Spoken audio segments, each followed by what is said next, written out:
across the UK. On DAB+, on your smart speaker, on your smart TV, and on your side. This is Talk.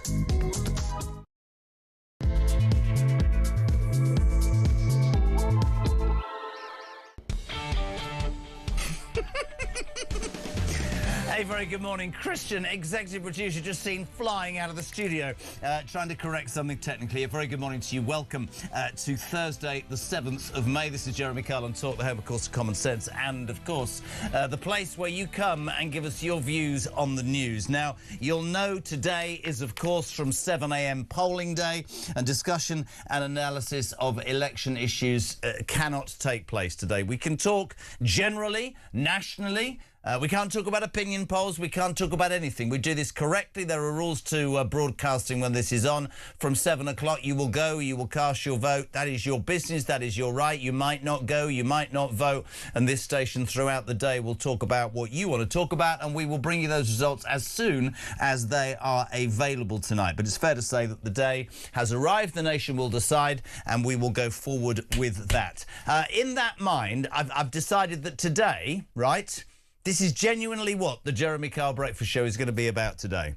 What's the big topic in your... I can't even say it. What's the big topic in your life? I'm being genuinely serious. I can't take calls or voice notes slagging off the government or the opposition or any political parties today. But what's bugging you? What do you want to happen? What would you... Oh, sorry, Christian, immediately, I've got one yes. What is it?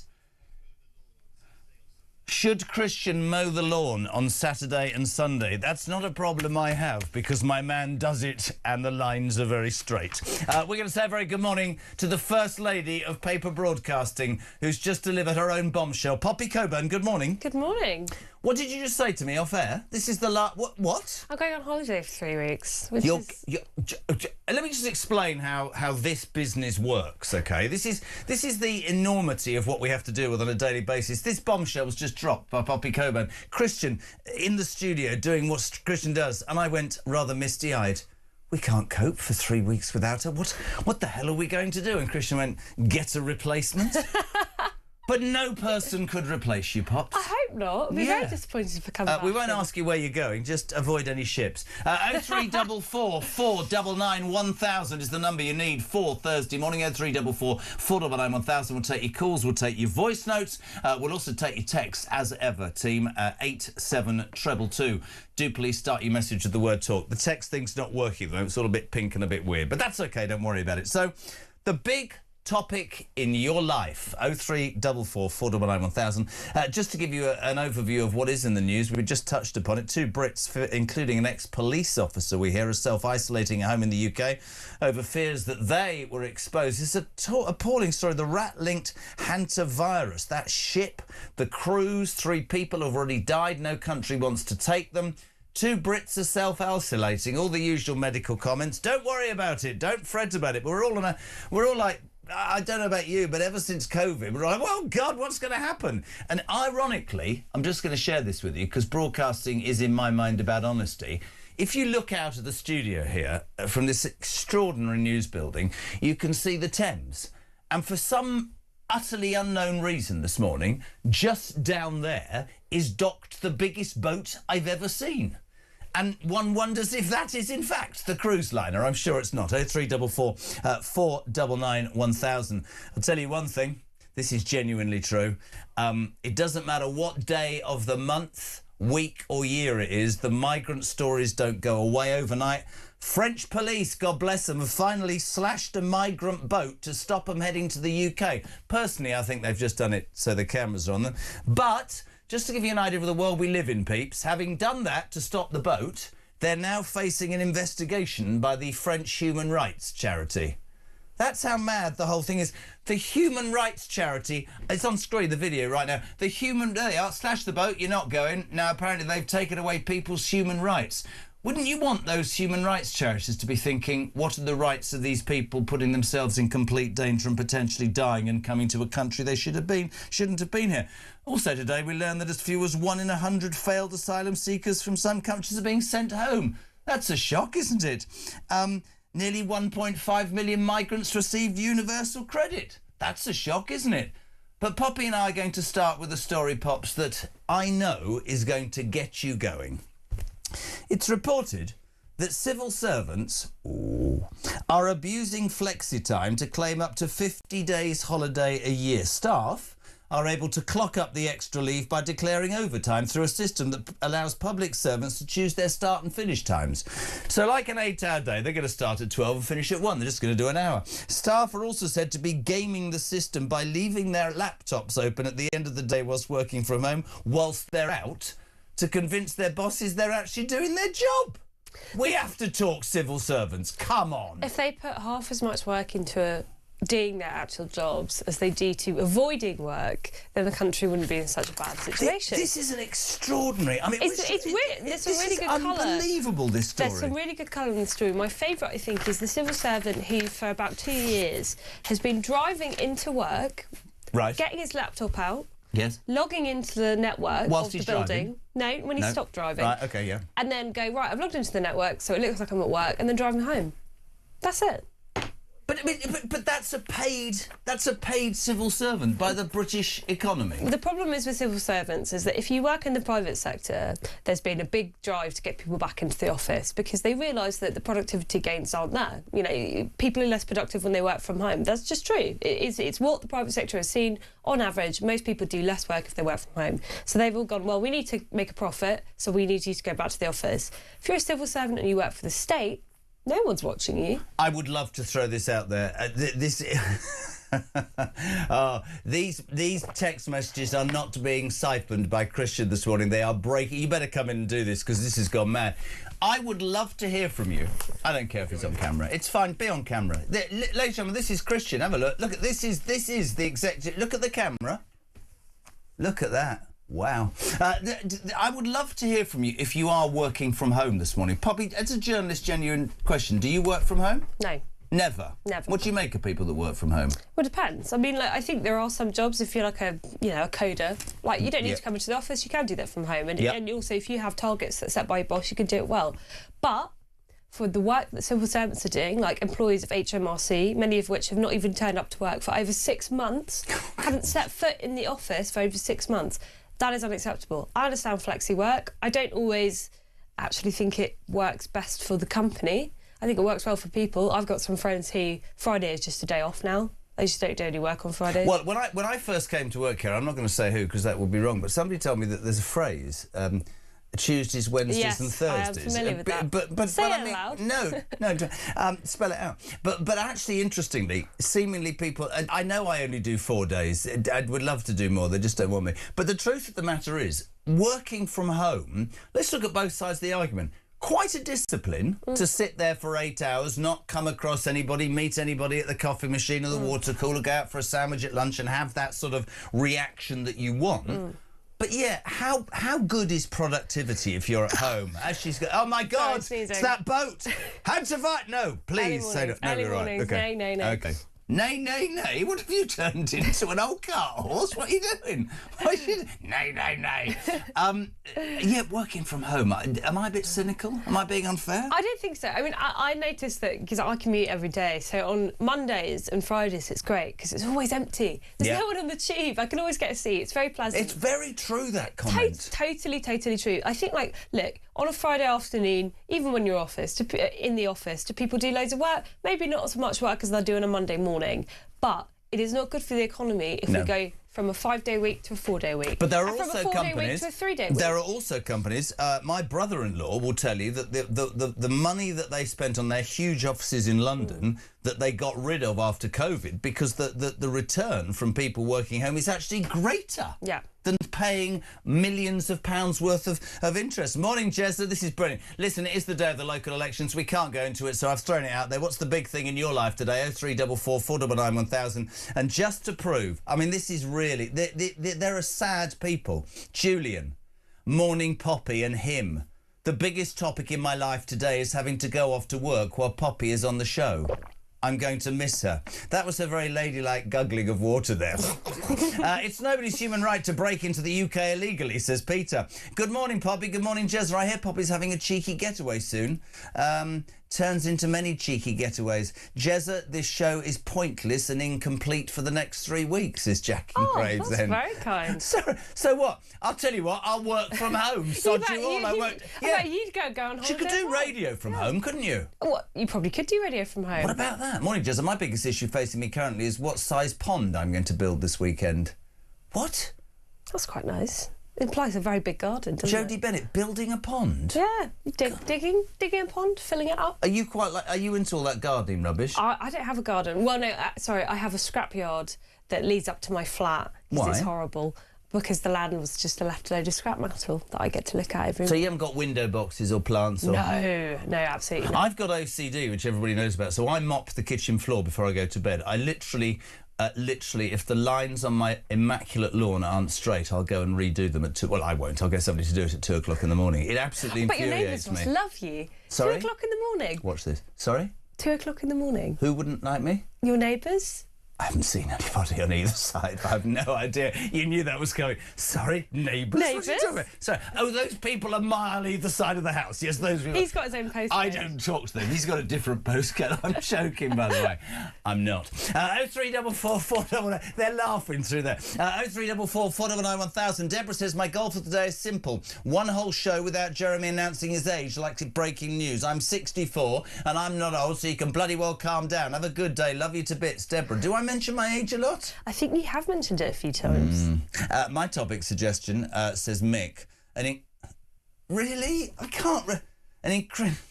Talk about dropping me in it, Christian. It's that... My topic is this. An increasing problem amongst young men due to anxiety and a feeling of worthlessness is erectile dysfunction. You think he's taking the what? I'd like to say that I have no anxiety and no feeling of worthlessness. That's all I'm saying to that. Gary, I'm a hard-working civil servant and believe the media are being disingenuous to all my colleagues who give it their all Monday to Friday. Please stop painting us all with the same brush. Gaz, do me a favour, ring the show right now. I'd love to hear from you. And I mean that. There's two sides to every story. The Blob, the civil service don't have the best publicity right now. And the story in the Telegraph will back it up. Well, we'd love to have you on, Gary. But it's also true. I know a lot of really hard-working civil servants who are most angry at their colleagues. Yep. The ones who don't do any work, because there's nothing more frustrating when you're giving it your all and you see other people who are barely even bothering to turn up to the office. There's always going to be people who will lead to an opinion of a certain group of people. I think of, don't take this wrong, I think of social workers. Yeah. Social workers, quite rightly, garner a huge amount of criticism when they make ludicrous decisions and miss important decisions. But there's also hundreds of thousands of them that work brilliantly, do the most awful job and do outstandingly well that we never seem to con. So maybe I'm being unfair. If you're a civil servant like Gaz and you want to be on at 6:15 on a Thursday morning, 0344 499 1000. But that working from home thing, I mean, yesterday we were talking about how since the coronavirus, to get benefits, Pops, you don't actually have to even see the person. You can do a telephone call and say, I'm terribly sorry, I can't get a job, I'm suffering from anxiety and possibly erectile dysfunction. Oh, well, we'll give you a year off and some money. Yeah, I mean, I think the problem is we talk in generalisations, but with civil servants, it is true that productivity after COVID for the private sector has recovered. Productivity has never recovered for the civil service. Yep. And I think because people think, well, I'm not working for a private company, I can relax. And it's like, no, you're working for us. You're working for everyone who lives in Britain. If you're a British citizen, we are your boss. And so that is why it's very frustrating to know that people whose salaries that we will pay through taxation think that they can just put their feet up. But I think there's a point which isn't popular. You're absolutely right. In the private sector, it just wouldn't happen because you'd be part of a business that would be answerable to profit and loss, and if you didn't deliver the part of that business that you were paid to do, you'd be out the door. Yeah. The argument with civil servants in the I remember Jacob Rees-Mogg when he was in the cabinet in the government would go in and leave notes because nobody was in. Yeah, sorry I missed you. Sorry I missed you. You haven't been in for a week. I mean, that's not good enough, is it? Yeah, no, it's not good enough. Absolutely. So, Gary, get on the phone if you think we're being unfair. But unfortunately, this story about civil servants isn't going anywhere. Apparently, we've got a civil servant unionist later on who's going to argue with me. That'll be fun. That will be fun. Absolutely. It's Simon from Nottingham. My goal today is for my football team to travel away for a second leg wing and make it to a European final. Brilliant. I'm so delighted for all the Nottingham Forest fans. Good luck tonight. Yeah, do a job for me on Villa. don't want to start on that. Morning, Ian. Morning, Jezza. Morning, Pops. Ian from Holmfirth, summer wine country. It's a bit of a chilly start in Yorkshire this morning. There's a chill and a mist, but the sun's coming up. The rolling hills are full of a multitude of shades of green. It is beautiful this morning. What am I looking forward to? I've got a holiday booked. I'm taking my two boys to Mallorca in October. Everybody needs something to look forward to, and that's my goal that I'm looking forward to. Anyway, keep smiling, everybody. I'm loving listening to everybody's different opinions every day, and we'll get through it. We'll get through it. He'd be like that bloke in school that didn't get wound up about a homework or changing for games or swimming in the pool that's got ice on it. What a lovely, happy man. So much does he love Yorkshire, he can't wait to go to Mallorca. Yorkshire's beautiful at this time of year, though. Have you been to Yorkshire? I have been to Yorkshire, yes. It's nice, isn't it? Yeah, it's beautiful. 0344 499 1000. Morning, JK, but the even better, Poppy. My wife is a civil servant. I've seen her work really hard from home, but I've also seen her have her nail varnish rested on the keyboard to look like she's busy. I moved it because I thought it had fallen on her keyboard. She told me off. The husband's dobbed the wife right. Are we being unfair to civil servants? I want to know from you. Do you work from home? I mean, that's a really interesting concept, working from home. I think I'd miss the social interaction. I think genuinely, if you and your boss agree to it, that's fine. Yeah. If you work for a private company, the private company thinks it's worthwhile to employ you working at home, then of course it's worthwhile because the market's decided that. What I do not feel comfortable with is people not coming into the office for months and months and months at a time and not being checked because they work for the public sector, where it's basically impossible to sack someone. That I'm not comfortable with, because that seems to me that someone's continuing to take a salary for a job that they're not actually doing anymore. I'm glad I've got you here for the next text. Stephen is in Hillingdon. Jeremy, you keep repeating that people who get benefits don't need to see anyone. I didn't say all people. You do realise, don't you, that the assessor has full access to your medical records. Whether they see someone or not, it is based on that, not an in-person interview, and always has been. The problem isn't the in-person part, it's ineffective doctors.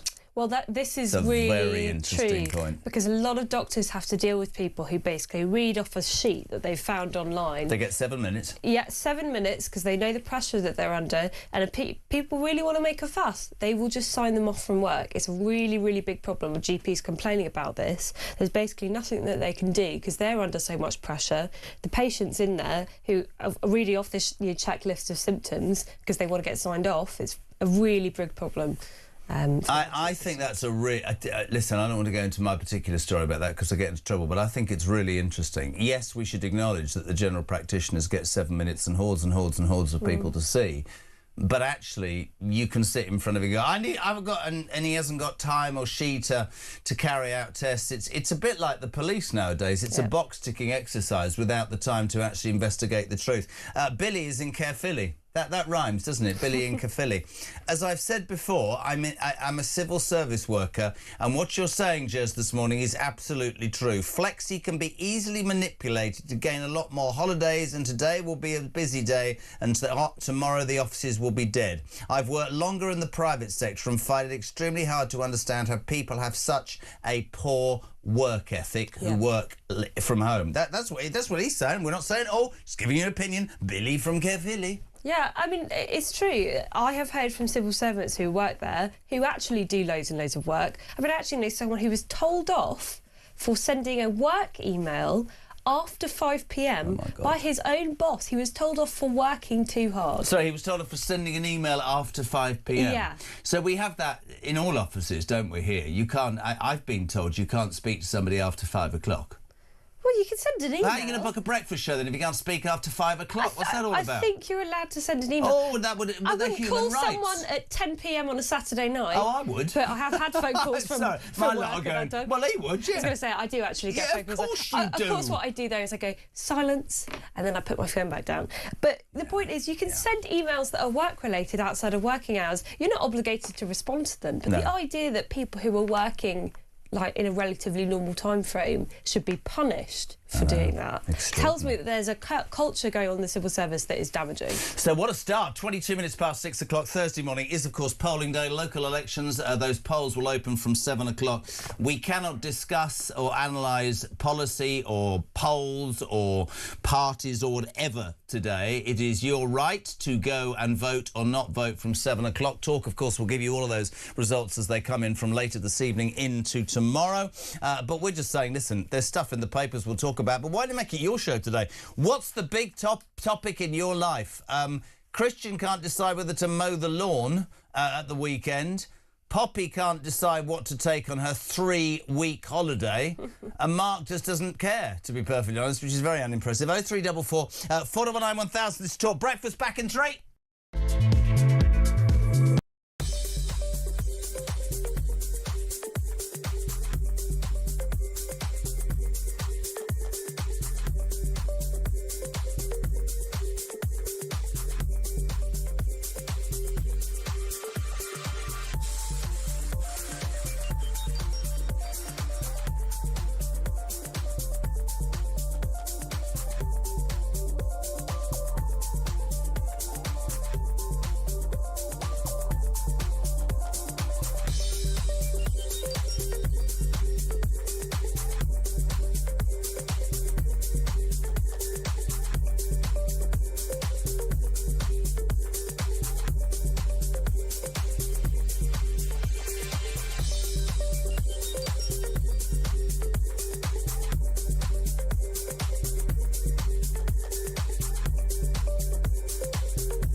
It just so happens that it's all "you're amazing." Right. Paul White! Sir Lenny Henry! I was face down and the dog sniffed my crotch. It was very, very embarrassing. Staying out for the summer.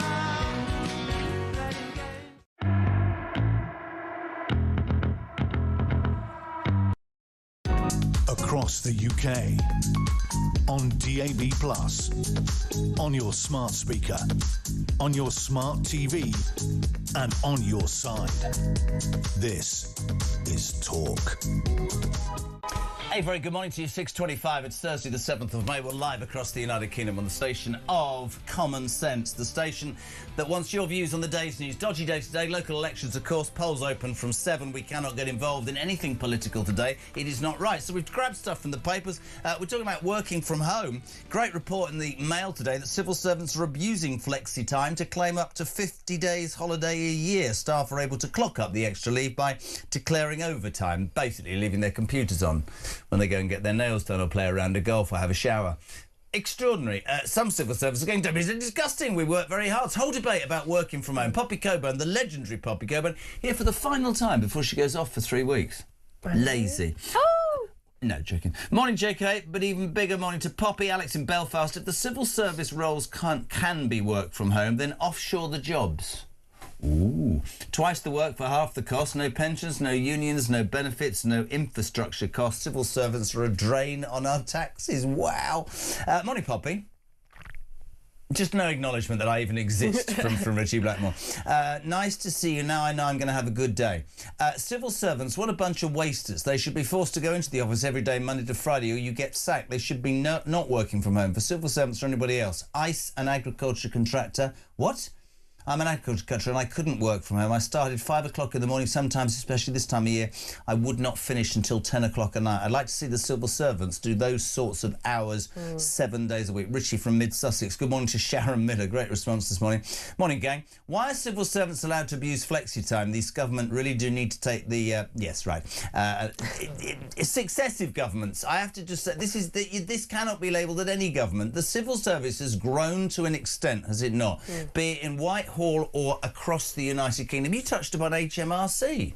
Right, it's never struck me that this is anything other than true, right?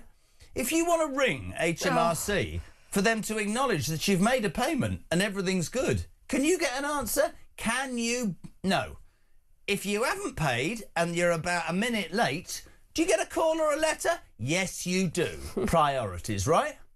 Well, I've tried to call HMRC earlier this year, actually, and it brought me nearly to the point of tears because it was going round and round and round on the phone where I was speaking to the new helpful AI assistant. Very helpful. See, I had a fallout with the AI assistant. Yeah, well, I had a big fallout with the AI assistant Did you? too. If robots do take over the world, I think they're going to remember that phone call I had with them. And you know the treat woman me on kindly. the the woman on the sat nav. I have to turn her off because I start arguing with this. You don't know which way you're going. Why are you going that way? For God's sake, it's the wrong road, woman. Well, it was even worse with this HMRC. I was effing and jeffing. I was very, very angry. But it's because you can't speak to a human being. It's now impossible. So they've got, goodness knows how many employees work at HMRC, and you can't actually find any. Here's a pet hate, right? You know, if you like this, push option 1, push option 2. I want to speak to somebody, I push option 2. Go to a virtual... No, I don't want a virtual assistant. I want to speak to somebody. And then they put you through to Australia. G'day, what are you doing? I'm on the beach here, mate. What can I do for you? Do you know anything about what... No, mate, I've no idea. Work from beach. Work from beach. Richard from Kent, good morning, wonderful early morning early risers. Regarding civil service employees working from home, please add to that there are many that move miles away and abroad from their workplace and work from home permanently, work in London but live in Cornwall.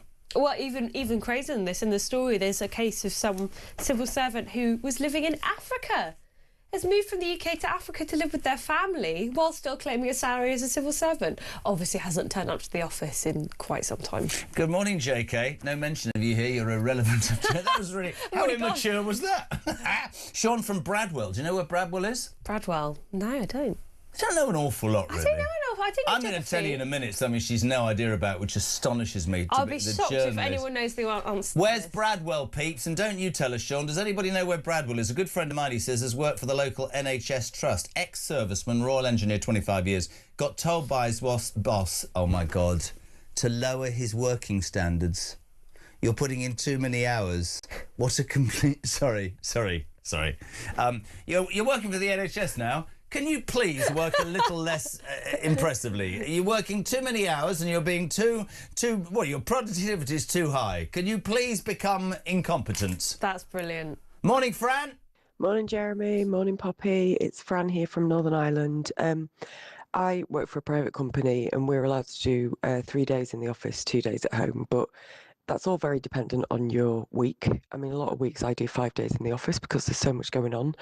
I do work when I work from home. To be honest, I have this crazy thing called personal pride, which means that I just couldn't live with myself if I just sat there getting paid by my boss, who I respect, and doing absolutely nothing. I do, however, work with a girl whose husband works in the civil service. He's an administrator in the health service. He doesn't work in a hospital, works in another building. And she gets very wound up because he gets up at 11, goes downstairs, maybe joins a meeting, then goes on his computer. He's a good guy, but he gets away with it, so he does it. I just don't understand why bosses don't call them on it if they're not being productive, but maybe there's the case that the bosses don't want to be productive, so on it goes and it's a vicious circle. Anyway, love the show, bye. How bad's that? I mean, that is just exactly... She made a point, personal pride. I think that's a great point. Personal pride. Well, that is the aspiration. Same thing. I couldn't do it, but that said, I think if you give people the option, you can get up at 11 in the morning, You know, you can make yourself a nice full English breakfast every day. Maybe go into a meeting, turn your camera off, don't actually listen to anything. This is why I couldn't work from home, because I wouldn't know how to turn my camera. I don't even know how to do a Zoom You wouldn't even thing. know how to Skype off work. Well, You'd have to work to learn how to be a Skyper on work. I'd have to. One of my people itself. will have to come in and set the computer up for me. I mean, ridiculous. Honestly, I think it's a really important point. Steve says, "Good morning. My local civil servants mate works 4 days a week, and over 50% of them from home. He's been doing it for 2 years. Poppy-loving Steve is what he calls himself." Oh, lovely. Do you know the hole you're going to live in people's lives when you go off for 3 weeks? I feel really guilty now. Well, you should do. It's a bit like working from home. 3 weeks holiday. Why are you getting so much holiday? Well, I'll be cool. Well, this is all my big chunk of holiday this year. Is it? Yeah, this is my big. We're not going to ask you to say where you're going, but I have to say that Poppy is showing herself to be mortifying in some ways this morning. The story that two Brits, this is a terrible story, including an ex-police officer self-isolating at home in the UK over fears they were exposed to the rat-linked hantavirus while aboard the My Honduras cruise ship. Last night, UK officials said 21 Brits remained on the ship. They will be repatriated when it arrives in Tenerife at the weekend. This is a terrible, terrible, terrible story. Of course, people are jumping up and down and saying hantavirus. It's going to be like COVID. We're all going to get it. Blah blah blah blah blah. I pointed out to Poppy Coburn that my aunt and uncle, when they were alive, lived on Blackheath in London, and I asked her off air, "Do you know why it's called Blackheath?" I did not know why it was called Blackheath. You cannot tell me that one of the leading journalists for the Daily Telegraph does not know why it's called Blackheath. All right, please ask people if they know why it's called Blackheath. Please, alarm clock Brits. Reveal. Oh my God! Right, if I'm going to be wrong, they're all going to go, "No, I'm like Poppy. What am I doing that childish voice for? For Christ's sake? I agree with Poppy. I have no idea. Why is? Honestly, I'm going to put you on the rat ship in a moment. Terrible thing. No, apparently they're leaving. Rats are leaving the ship. Never mind. Why is Blackheath named Blackheath? Tell me it's not. Everybody looking through the glass, you know why, right? Yeah, of course. Oh, by the way, Bradwell's in the Peak Districts is Gary in Sheffield. Gavin Sheffield, thank you. So why is Blackheath called Blackheath? 87222, send me a text. Poppy Coburn says, and I quote, "I don't know." Look, I didn't do well on my geography GCSE. Did you do well in anything if you can't even answer that? Yes, I did. It was the only GCSE I didn't ace. What were you good at? I was really good at maths and science. Were you? I was. I failed maths O-level 6 times. 6 times? I got the lowest ever recorded percent in the history of the school, 3%. When you did it your 5th time, did you think maybe it's time to give it up? I'm that old. We started with a slide rule. Do you know what a slide rule is? No, I do not. It was a slide rule. It's before calculators. And I finished my 6th take in with O-levels, that's how old I am, with a calculator and still failed miserably. But I tell you, if I go to a bookies and have 25 quid at 6 to 4 minus the tax, I'm quicker than anybody I know. Let me tell you. Monitor Susie Potter. I am one of the very few people that works 9 to 5 in the office every day. It is an absolute joke of self-entitled union-backed workers who are shy. The worst ones are HR, who get highs if they have to come into the office, followed by directors and the chief exec. I think she's a union official. So between HR and the unions, you have no hope of changing this, and it's shocking and very sad. I don't think we can say that about everybody in HR and everybody in management and every chief executive. There's plenty of people who work very, very, very hard. Damon from Wigan. Good morning, Poppy. And Mr. 6-year-old bitter old Jez. When will the civil servants be held to account? They're not elected, and this is abuse, and this working from home needs to be stopped, and it's not needed. Now COVID is over. Thank you. Well, it's true. Like, the world didn't necessarily have to change after COVID. I understand why people did it then, but now it is a bit like, OK, isn't it time to go back to normal? Nobody's mentioned what I've mentioned. I would miss the social interaction. You'd miss just hanging out. And I'd miss seeing this wonderful bunch of people, said Mark. I should put in the last comment. I think it also depends on the time of your life. If you've got a family, well, if you've got young kids, maybe you want to get out of the house. All right, Christian. Go on. If you've got young kids, maybe you want to get out the house. Maybe if you're in a blossoming relationship and you go away for 3 weeks on a romantic holiday, but you don't know why the thing's called the plague, you know, in Blackheath. Oh, I've given it away. Maybe you don't want to come to work. Maybe you prefer to be at home with your loved one, would you? Oh, yeah, that would be very nice. Of course I'd like to be at home all the time. That would be wonderful. If I could be paid a salary to do nothing, that would be great. You'd rather be at home with him than here with us?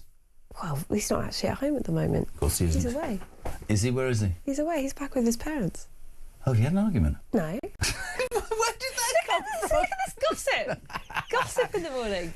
Let's get Poppy's boyfriend on the... No, forget, I'm joking.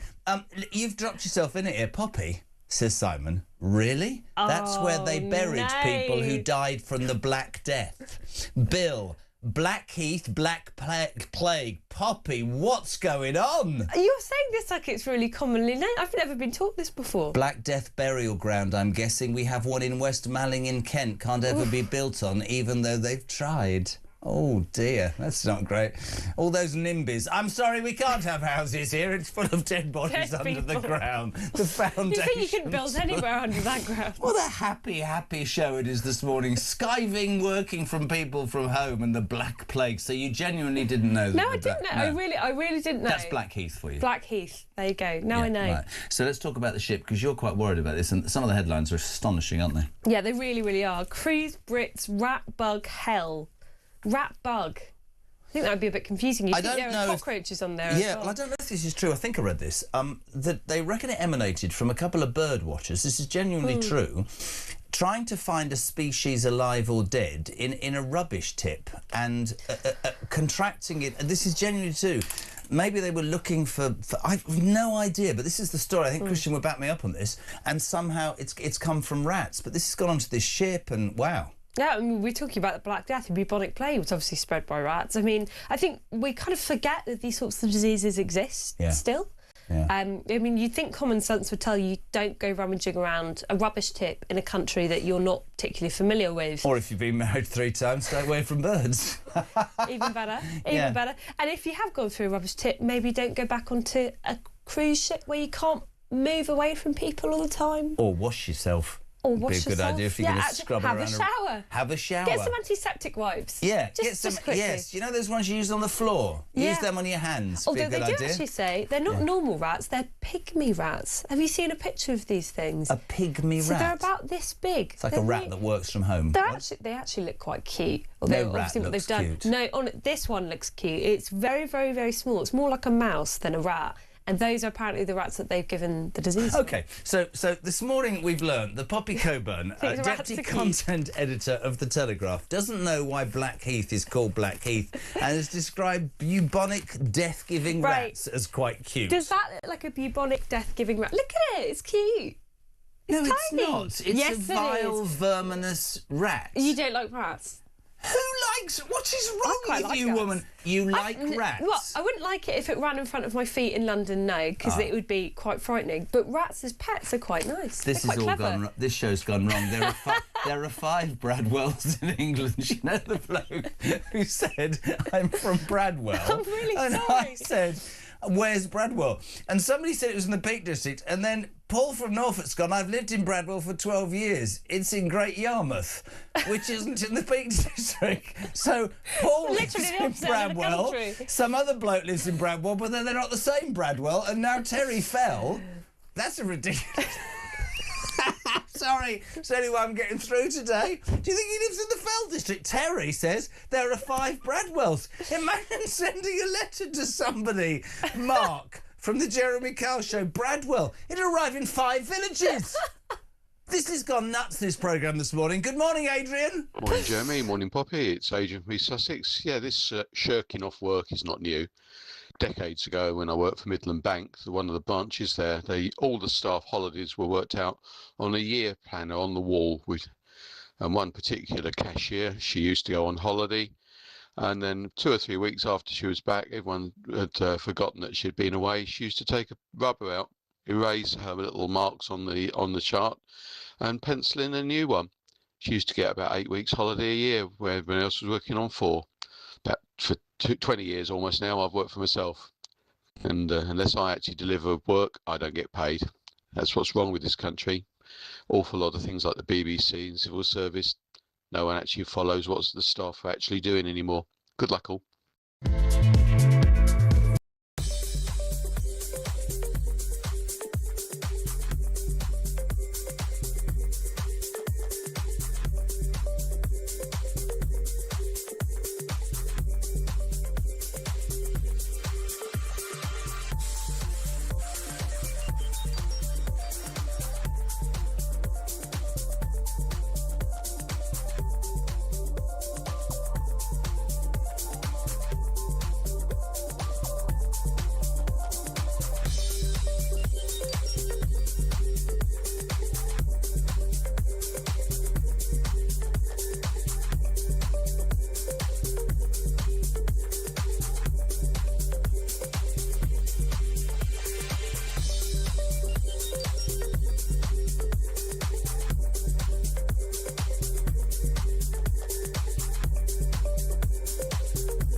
across the UK. On DAB+, on your smart speaker, on your smart TV, and on your side. This is Talk. Welcome back. I'm loving today. Of course, you'll know it's polling day, local elections, discussion and analysis of election issues, policies and parties not allowed. Polls open in, 17 minutes? We'll leave that to you. If you vote, you don't vote. And Talk, of course, the home of common sense and the home of your chance to have your views. We'll be talking later in the day as those election results start to come in overnight and into the weekend, and we'll analyse it all on breakfast on Monday. So I sort of threw it out there. Poppy's here. What's the topic in your life that matters to you today? Don't make it political. Make it something else. 87222. We're talking working from home. We're talking the rat shit. We've learnt an awful lot about Poppy Coburn this morning. We've learnt that she didn't know that Blackheath was named Blackheath because people died from the Black Plague. We've learnt that she likes bubonic rats that potentially kill people and describe them as quite sweet. But what I've just found out in the break perhaps beats it all. There's a story in the Telegraph, page 6 today. Yes. Read this out, because this is just astonishing. Yeah, this is great. So for kids who are doing their GCSEs, yes, they're being taught in their citizenship classes, or as they were called for me, PSHE. Don't ask me what it stands for. PSHE? I still don't know what it stands for. But this is what apparently they're being taught. Pupils told it is their civic duty not to offend. That's part of their freedom of speech rights. They're allowed to speak, but don't say anything offensive. I wouldn't have passed that, would I? I don't think so. Listen to Poppy when she... What was it called in your day? So this was PSHE, which is citizenship Listen classes. to this, peeps. This is brilliant. And we were taught, as part of our brilliant government curriculum, 5 fingers of British values. Can you guess what the middle finger was? Take a guess. It was tolerance.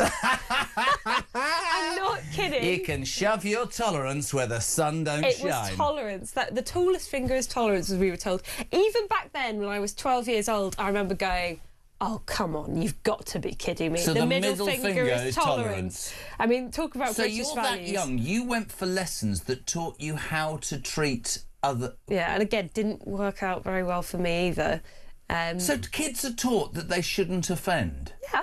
Nobody sets out to offend, but what about having an opinion? What about having a disagreement, that's a debate? Not on the hand of 5 fingers. What were the other 4 fingers? I don't even know. If you're tuning in, I do apologise. It was. I think Poppy, tell me what the other 4 fingers were for. I mean, how does that sound? How does that sound on a Thursday morning? One was kindness, I think. Right, okay. One was the rule of law. I think it was the fun.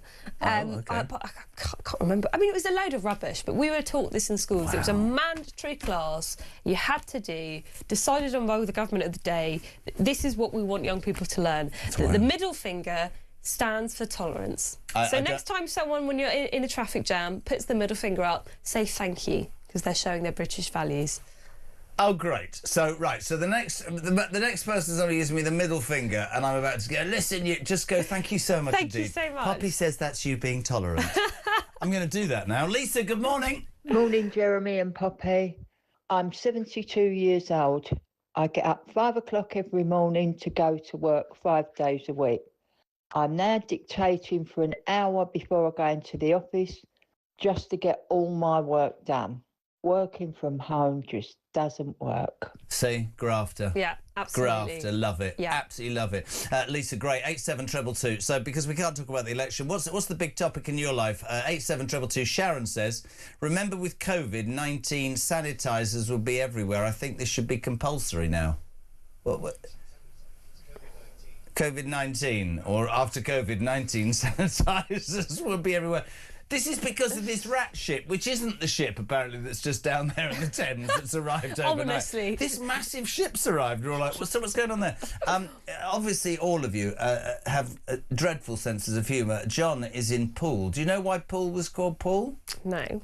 There's lots of water around. Oh, no, I'm joking. Anyway, he says, if this hantavirus is caused by rats or birds, he says, I smell a rat here. I mean, it's not even funny, is it? I mean, this is quite a worrying thing, though, isn't it? You're quite scared. I mean, you're going on holiday. What if you... Oh, my God. I mean, I really hope there's not going to be any rats on the plane. I think they made a film about that. There's snakes on a plane. Snakes on a plane. I hope there's no snakes on a plane. Where? Rats on Honestly, a ship. what snakes on a plane? You haven't heard of this film? No. Oh, this is a blockbuster You film. don't know what Blackheath is, but you know about some obscure film called Rats on a... Samuel L. Johnson Jackson. Jackson. Look, you can tell that my brain isn't waking up this morning. Holiday. Snakes on a plane. Right. Yeah. Guess what happens in it? There are lots of snakes on a plane. That's basically it. Has anybody... Sorry, I know it's a bizarre morning. Has anybody seen a film called Snakes on a Plane? Simon says you've gone down in his desperation. He says, I was talking about You can't pronounce Shut the up, word. seriously, it didn't come out. I was taught about the Black Plague when I was 12. Well, I was taught about the middle finger of tolerance. So, there you go. If you are tuning in, that is the best story that Poppy Coburn has ever told. At school, I'm not making that up. That she is was real. taught just repeat this is brilliant. Yeah, 5 fingers are British values, and the middle finger is tolerance. We've done the others, Christian. Keep up. Seriously. The thumb, that's for all men, because they're under the thumb. No, we're joking. But the middle finger was for tolerance. Yeah. So Poppy has a mantra for today, peeps. Forget local elections. When you're driving into work, well, you probably aren't, you're probably working from home. When you leave your computer on to avoid going to work and you walk down the road and somebody goes, you lazy so-and-so, and you give them the middle finger, remember, that's just you being tolerant. Yeah, it's just being a good citizen. Brilliant. Hello to Richie. He says, just the most important thing in my life right now is wondering if Poppy would marry me or not. I'm 73 in July. I think that's a bit too much of an age gap for me. Is it? Yeah, I think so. Is it really? Yeah. What wouldn't be? Why are we having this? This isn't the Jeremy Kyle show. Join me after the break. We're back with those results. For God's sake, man, you're 73. This is a news channel. What am I, some sort of message board for your inability to find a woman? Control yourself. What's going on? Nightmare. Thank you. Morning, Jez. You had to mention a topic. I'm bloody starving after starting my diet yesterday. P.S. Could you remind Poppy about Rayner's Poppets? There's no place you can't pop it, says George in Leicester. Poppets? What's Rayner's? Oh, Payne's. I've written Rayner's. How have I gone from Payne's to Rayner? Payne's Poppets.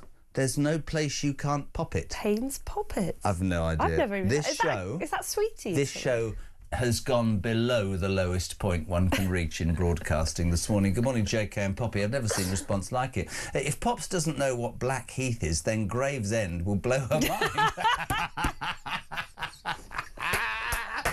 Oh, That's a good one. It's That good is a to good laugh. one.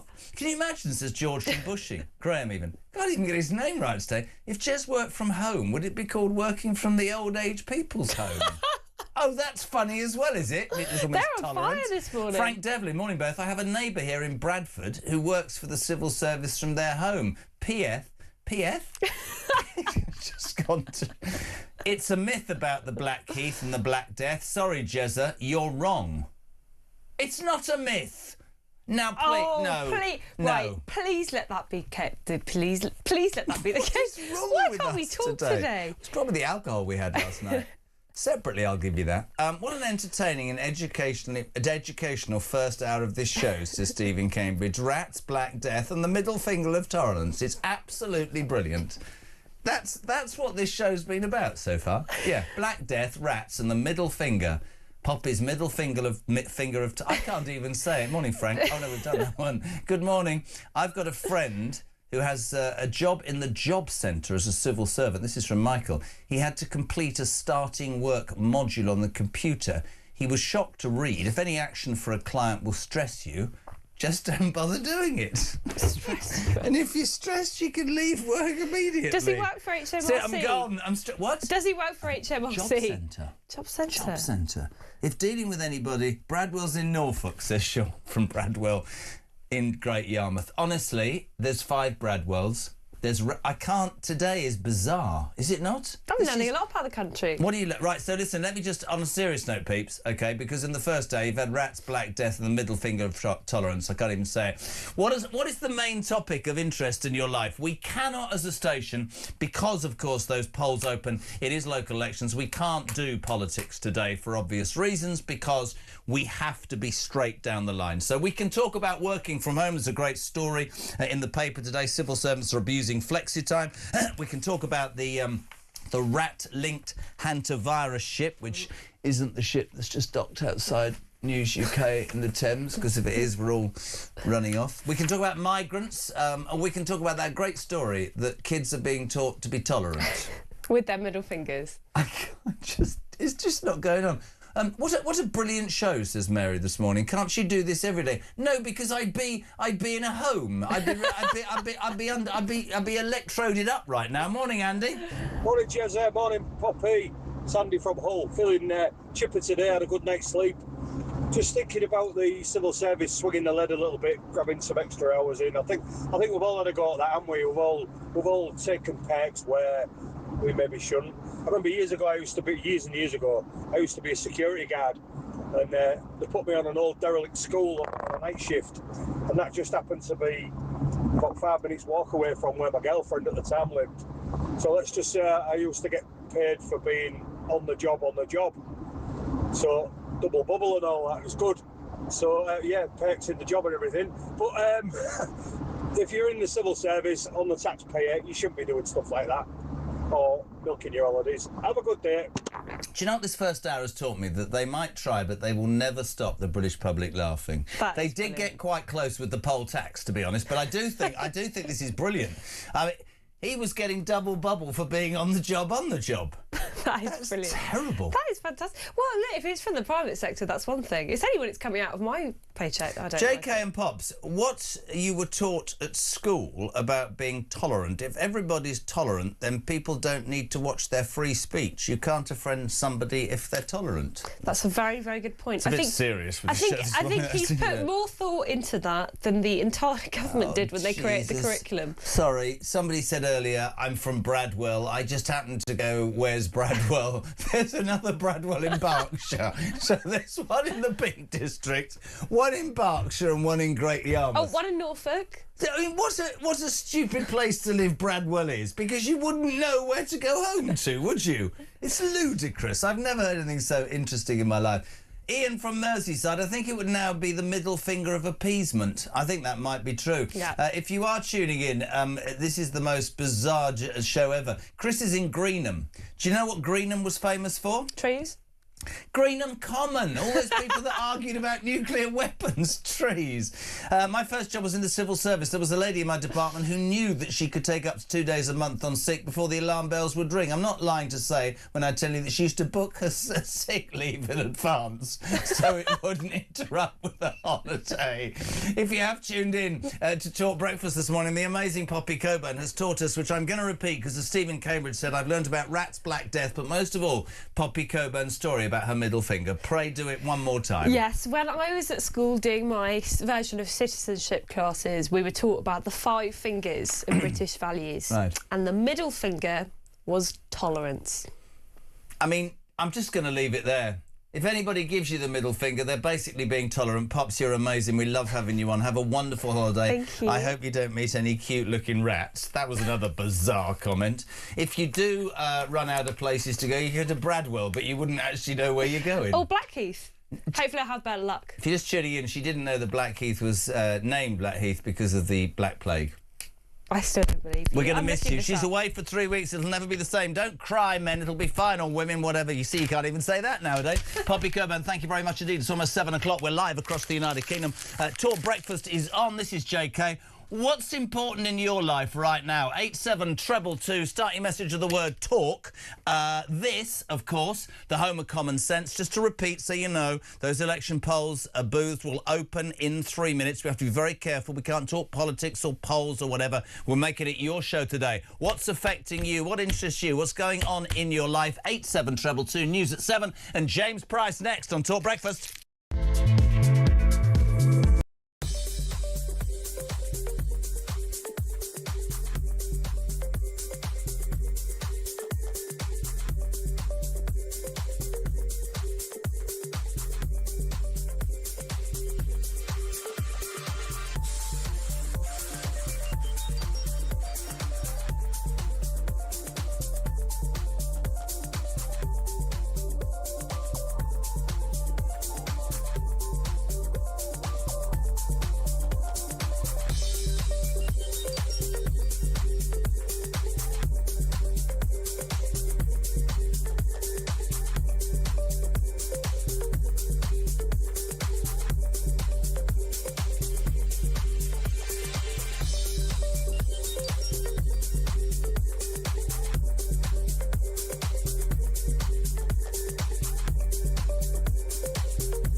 The crown is facing its gravest test in decades, and the royalty from Talk is your front row seat.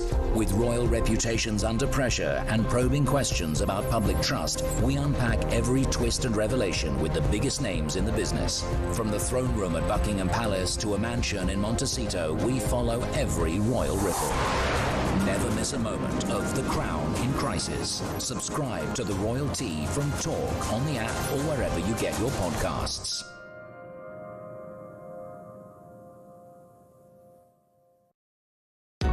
Across the UK, on DAB+, on your smart speaker, on your smart TV, and on your side. This is Talk.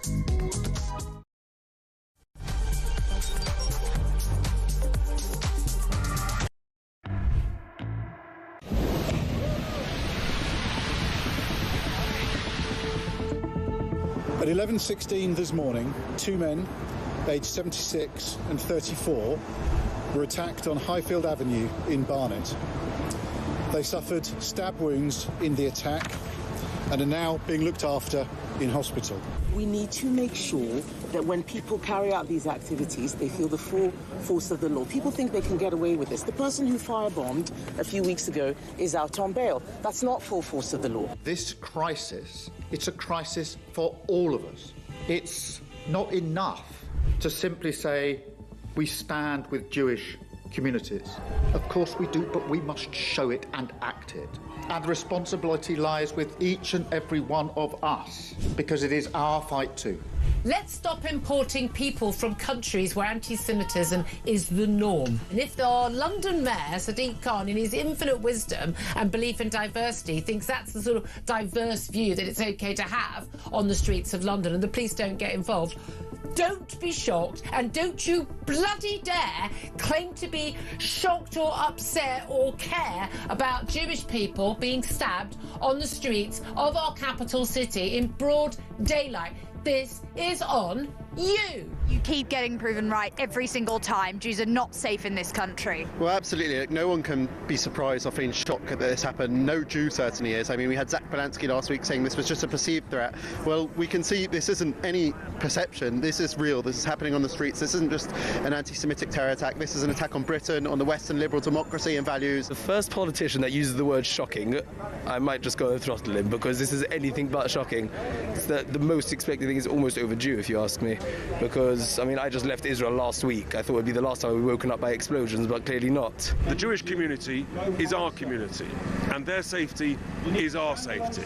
And we have to make it absolutely clear, robust, strong leadership, and this has to stop, because otherwise it's almost being normalised, and it's terrifying, and we're sick of it. Enough's enough. Our plan is a complete step change in how we protect communities, moving beyond piecemeal responses.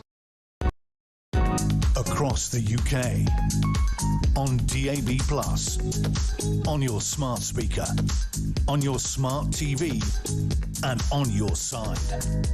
This is Talk.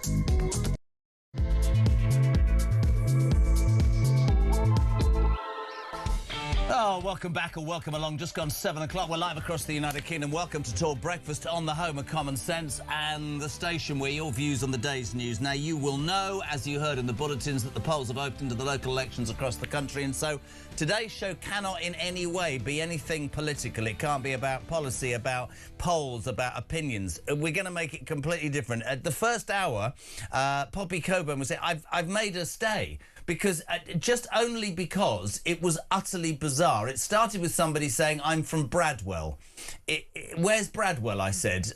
Bradwell, seemingly, is a village in 5 different places in England. Good morning to Dan in Staffordshire. Says, different type of show this morning, mate. Loving it. There's also a Bradwell in Staffordshire. So there's a Bradwell in Staffordshire. There's one in Norfolk. There's one in Essex. And there's one in North Yorkshire. So if you live in Bradwell, how the hell do you know where your house is? That was the first thing. The second thing that caused great consternation with Poppy Coburn the last hour was Blackheath. Now, let's just play a voice note. Marky, good morning. Morning, Jez. Morning, Poppy. I know you're going to say that Blackheath was named that because of the Black Death. Well, that is actually incorrect. It was actually named Blackheath because of the colour of the soil and the gravel. and it was a notorious area for highwaymen. So that's why it was called Blackheath. Well, well, well. So after about half an hour of mocking me, asking me if I was stupid, mocking my great education, which taught me that the middle finger is tolerance. We'll do that in a minute about your middle finger. From the Wikipedia page, that'll be truthful urban then. myth is Blackheath could derive from the 1665 plague or Black Death of the mid-14th century. As the voice note pointed out, it is actually from the colour of the soil. I'm not having it. I'm not having it. Blackheath. It's from the colour of the soil. I'm not having it. Why do you think it's a different colour? Because of all the bodies that are buried under it. So they named it Blackheath in 1166. Before the Black Death. I was born. Just about. Just about. Wow! I'm loving this today. I just had to defend my honour here. I was right in not knowing that it was called Blackheath because of the Black Death. So. You know Bradwell? How can you not know Bradwell? The one in Essex has a nuclear power facility next to it. Why do I care? Right, OK. Well, I'd like to know what you think about this. In fact, I'd also like to know what is the main topic in your life today. I mean, let's away from politics. Is it that you live in Bradwell and you don't know where you live? Is it that you didn't know that Blackheath was something about soil and not dead bodies? But most of all, I wanted to have Poppy back here just for one final time, if only to get James Price's reaction. I'd like you to put James Price on screen right now. JP, a very good morning, sir. Welcome to a non-political day. I'm going to teach you the best lesson you've ever learnt. Poppy, tell JP about the lessons at school. Jay, this is amazing. Listen to this. Yeah, well, welcome to a modern education. I was taught the 5 fingers of British values, and the middle finger was tolerance. I'm not kidding. She was taught that, and then I get this message. This is no word of a lie. Jez, the 5 fingers of British values are: the thumb was for democracy. It represents a thumbs up or a thumbs down to expressing opinions and participating in decision-making. The index finger is the rule of law. It points to the importance of rules and finger-wagging. The middle finger is about tolerance. So if somebody goes, do you know what, Kyle? They're being tolerant. It's absolutely fantastic. We're not doing it. Also, the tallest finger represents reaching out with understanding. If you've ever given anybody the middle finger and it looks like you're being understanding, I'd say that's wrong. The ring finger, which James would know about, is for mutual respect. It represents the wedding ring, symbolising respect for others. Divorce and huge bills. That was rather cynical, wasn't it? And the little finger, the little pinky, stands for individual liberty, standing alone, representing freedom and individual rights. Who would have known, James Price, that Poppy Coburn's era, they were taught that the middle finger is all about tolerance? He looks even more confused than I do. Guys, I asked this with the best will in the world, but maybe can the producers check there's not a gas leak in your studio? I've got no idea what you're on about. Precisely. But we're not allowed to talk politics today. We are now going to say to the wonderful Poppy Coburn, have a fantastic holiday. Thank you so much indeed. Enjoy yourself. But I'm not having it. Thank you so much indeed, Poppy Coburn. She'll be back in 3 weeks. James, a very good morning. Welcome to the show. We have to be different today, mate. You know the reason. The polls have opened. We cannot do anything political, so I'm going to throw at you a few topics that we have picked up upon, including my favourite today. The civil service are being accused of abusing flexi time to claim up to 50 days holiday a year. Staff are able to clock up the extra leave by declaring overtime and, most importantly, leaving their laptops on to pretend they're in a meeting whilst going out and enjoying doing other things like playing tennis and seeing their friends for lunch. Your thoughts, JP? Well, there might be 5 Bradwells across our green and pleasant land, but there's only one priority for our dear beloved civil service, and it's working from home / not working very much at all. When I was in government working alongside cheek by jowl with our Rolls-Royce civil service, the #1 priority they all seemed to have was about being able to work from home. And when the Department for Education was at the bottom of a league table published for getting people back into the workplace physically after COVID lockdowns and all the rest of it, we said, right, enough is enough. We're going to put as an edict that says that basically we want staff in the office 4 days a week, which doesn't even seem that much. But considering when you have politicians who have to go off to their constituencies on Fridays, that seemed fair enough that actually if the politician's gone, maybe you can actually get some work done. And this caused more outrage amongst the civil servants of the Department for Education than anything else done, I think, even up to and including Michael Gove's reforms 15, 16 years ago, or anything else I've ever heard of. And there would be messages that would go around, obviously sent over Teams from civil servants who are sending it from home, to the permanent secretary, saying things like, I can't believe you're doing this, you're betraying us, you're ruining my life, was I think one message that came through.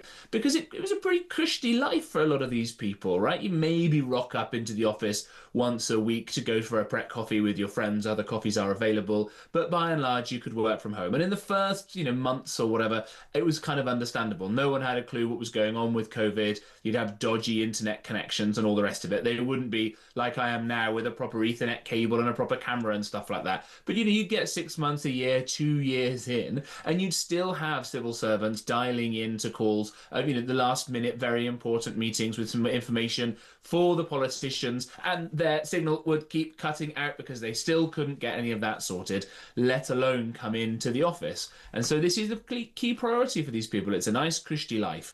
I should say that I think that it's fine if a business wants to choose to do this, a private business. I think that is on them, and I don't think that the government should be telling people how many times they should have staff in the office, because that opens the door for, God alone, trade unions, but for businesses to be told what to do by the government. But given that these people are all paid by taxpayers' money, everybody listening to this at home, I think there is a responsibility on civil servants, certainly senior ones, to be in and around their junior colleagues, to show them how it's done, to train them up. Isn't it? Mate, I'm with you, and I'd love, and I mean this, Jenny, by the way, for anybody who was offended, the middle finger thing was meant as a joke. Thank you very much indeed. But no, just point that out, because somebody... Be tolerant of our intolerance. Be tolerant of the fact that we were trying to smile for an hour. On a serious note about this working from home, I want to hear from you if you work from home, and for you, it's changed your life for the better. Do you think it's a scam? Do you think it's genuine? There are people who perhaps would look at it and go, I haven't got the chance to do that, I haven't got the choice, maybe there's a degree of jealousy. I also was saying earlier that there's my brother-in-law's firm, big accountancy firm, worked out during COVID that the millions that they pay in rent for this ridiculous office in London, that actually they decided to look at productivity levels whilst they were in the middle of the pandemic, and actually it was better. Thank you so much. It was better than before. So I think there's a balance, but there will always be people that take advantage. Listen to this quote. Les says, Jez, this working from home thing, would working from home affect your house insurance? And what if you have an accident at home whilst working? Would you be covered by sick pay? Really interesting. Dan, good morning. Morning, Jezzo. It's Dan from Kent, talking about working from home. I had an ear infection once and I couldn't get a doctor, surprise, surprise. So I went to the chemist and they suggested I paid this £30 fee and sat in a room and had a Zoom meeting with a doctor who was somewhere in the country. I knew she was working from home because she was at her dining room table and I noticed the child was playing in the background. I'm just glad it was just my ear that needed looking at. Great show. Honestly, what's happened to you lot this morning? Jay, just to completely confuse you, and thank you, because watching you try and deal with the madness of the first hour is one of the funniest things ever. We discussed Bradwell, apparently, there's 5 Bradwells. I've just been told that Blackheath, there's a large town called Blackheath in Dudley in the West Midlands as well. So I'm completely confused. Let's move on. Have you ever worked from home, by the way?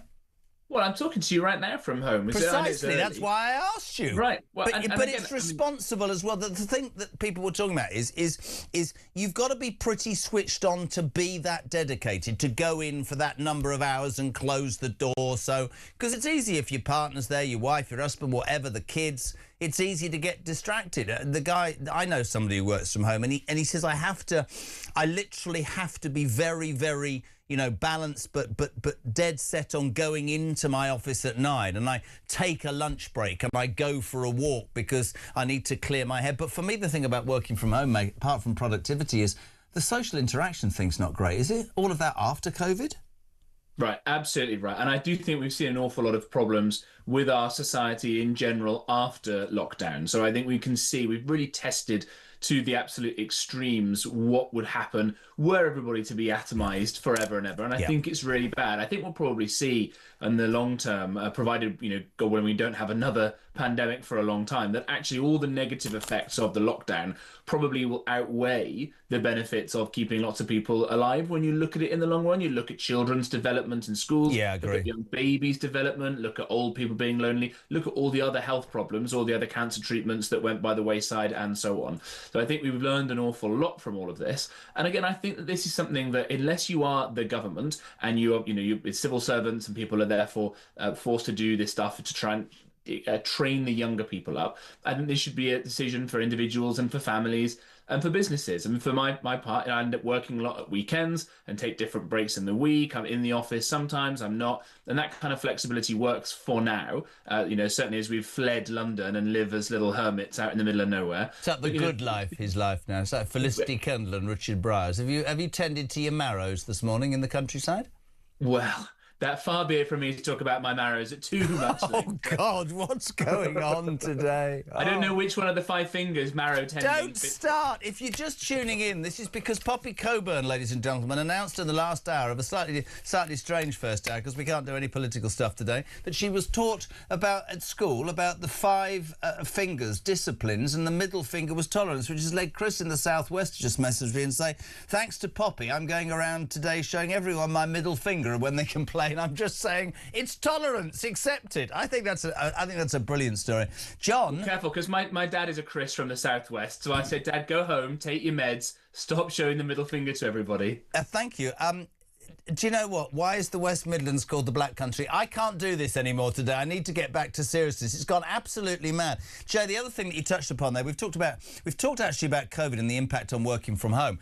We were joking this morning that there's a big ship that's arrived, and you can see it's parked in the Thames. Parked. You don't, you park a ship, but anyway. And of course this terrible story that's in all the newspapers about the hantavirus rat-linked hantavirus outbreak on that cruise ship. Countries are saying you can't come in. 2 Brits, we found out this morning, are self-isolating at home. 21 further Britons remaining on the ship will be repatriated when it's allowed to berth in Tenerife. Several countries have said no. This is this in your mind panic stations because, and I'm being completely serious, what happened with the pandemic? Would we be reacting like this, or is it important that people are aware? Because how this has started, I believe, is literally, this sounds such a bizarre story, but 2 bird watchers going to some tip or dump to try and find, I don't know what to do with bird watching, quite why you do that. And this is rat-linked, this illness, but it's killing people. Yeah, I think they were 2 Argentine bird watchers as well. So hopefully this isn't linked to their recent claims about the Falklands. I'm sure it's not. Look, I think one of the things that we're still trying to learn from the pandemic, and obviously we've got this incredibly expensive inquiry going on that is going into how much cake Boris Johnson ate, rather than learning any of the actual lessons, unlike the way that the Swedes have already wrapped up their inquiry and so on.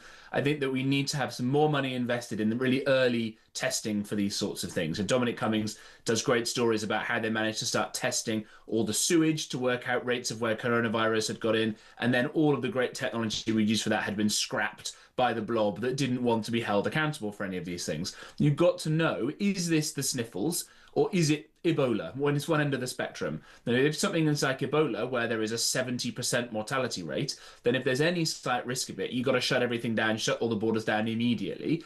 If it's the sniffles, you've got to tell people to put on their grown-up trousers and keep calm and carry on. Yeah. You've got to work that stuff out early doors. The problem is we didn't know with COVID what it was because, frankly, the Chinese Communist Party were lying to us. They were withholding the truth about these things, to the point where in China now, they'll often try and say it was actually started by the Americans.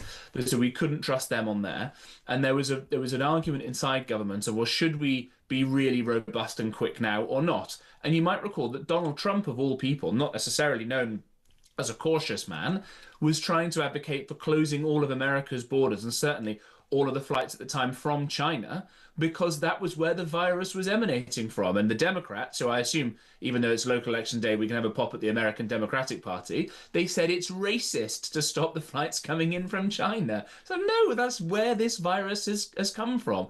So I think in this case, we have to look very quickly, very seriously about what this is, and shut down, if any avenues of these people coming into the country, or at least quarantine them until we know better what's going on, because we definitely didn't act fast enough. And I think the cruise ship is a perfect example of how many different nationalities are represented on that ship, which means how quickly an outbreak could spread to all the corners of the globe. And I think I always found it astonishing how international a problem this is. I mean, I always found it astonishing, and I wasn't on air during COVID, and I know that people have very entrenched views.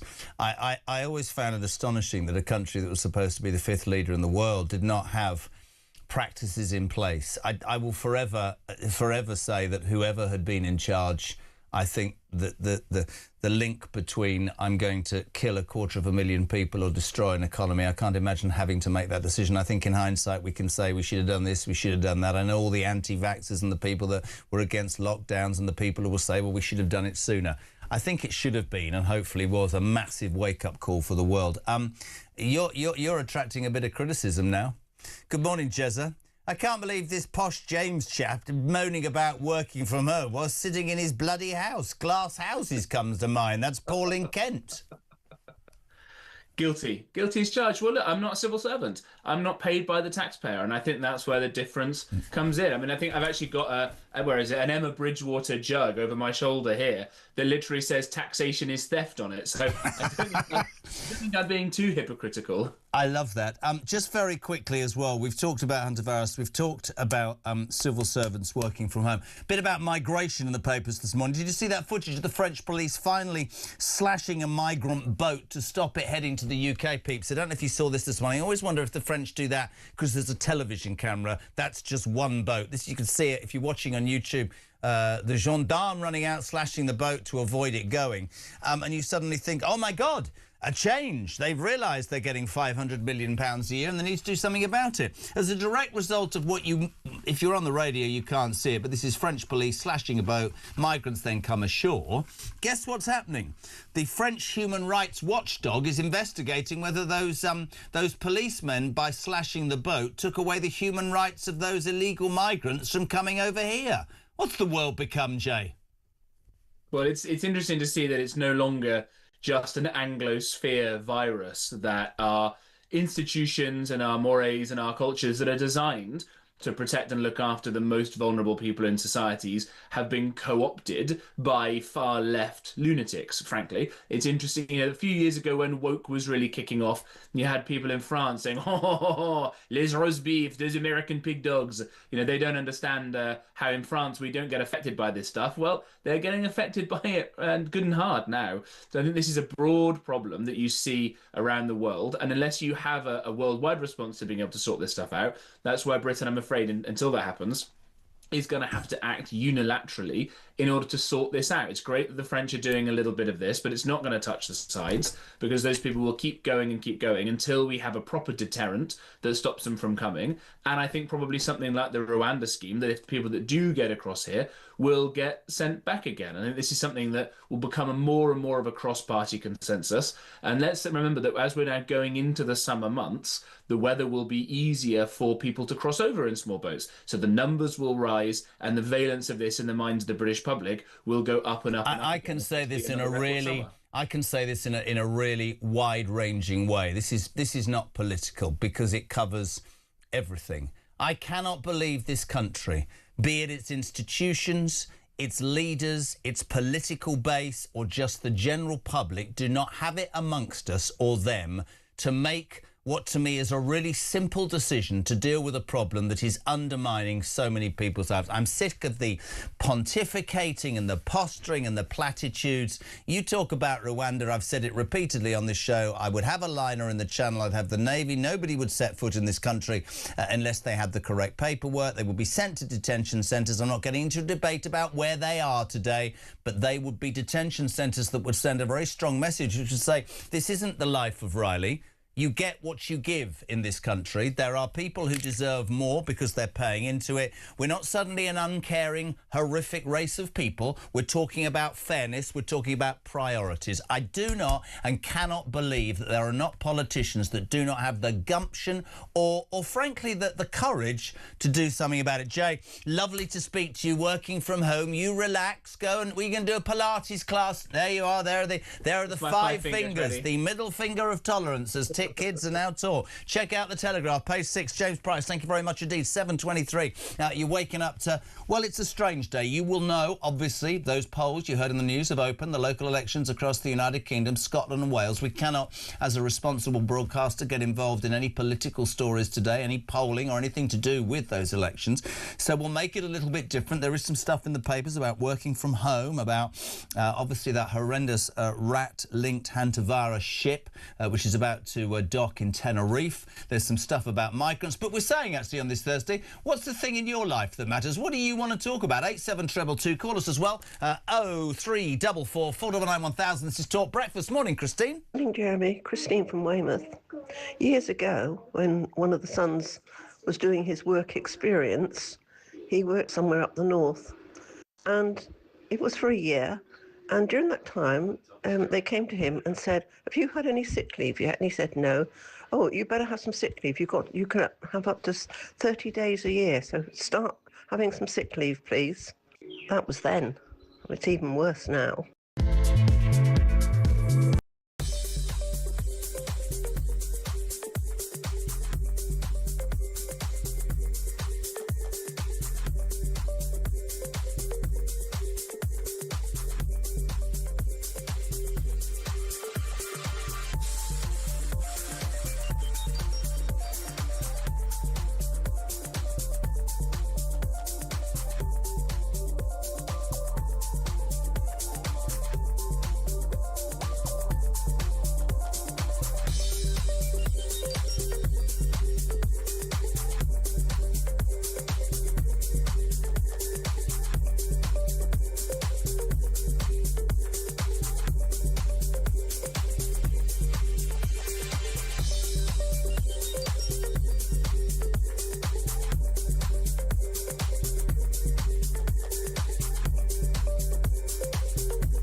Welcome to Down the Local, the show that goes from pub to pub across the country, speaking to the punters about the subjects driving us all nuts at the moment.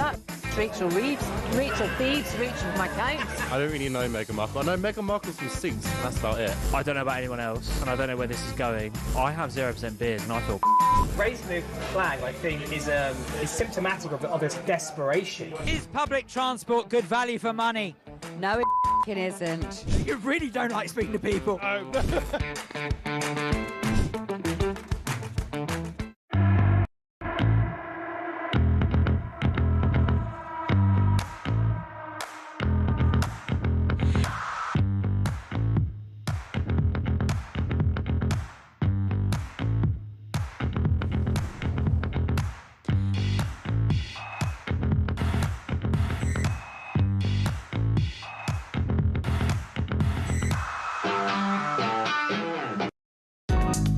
across the UK.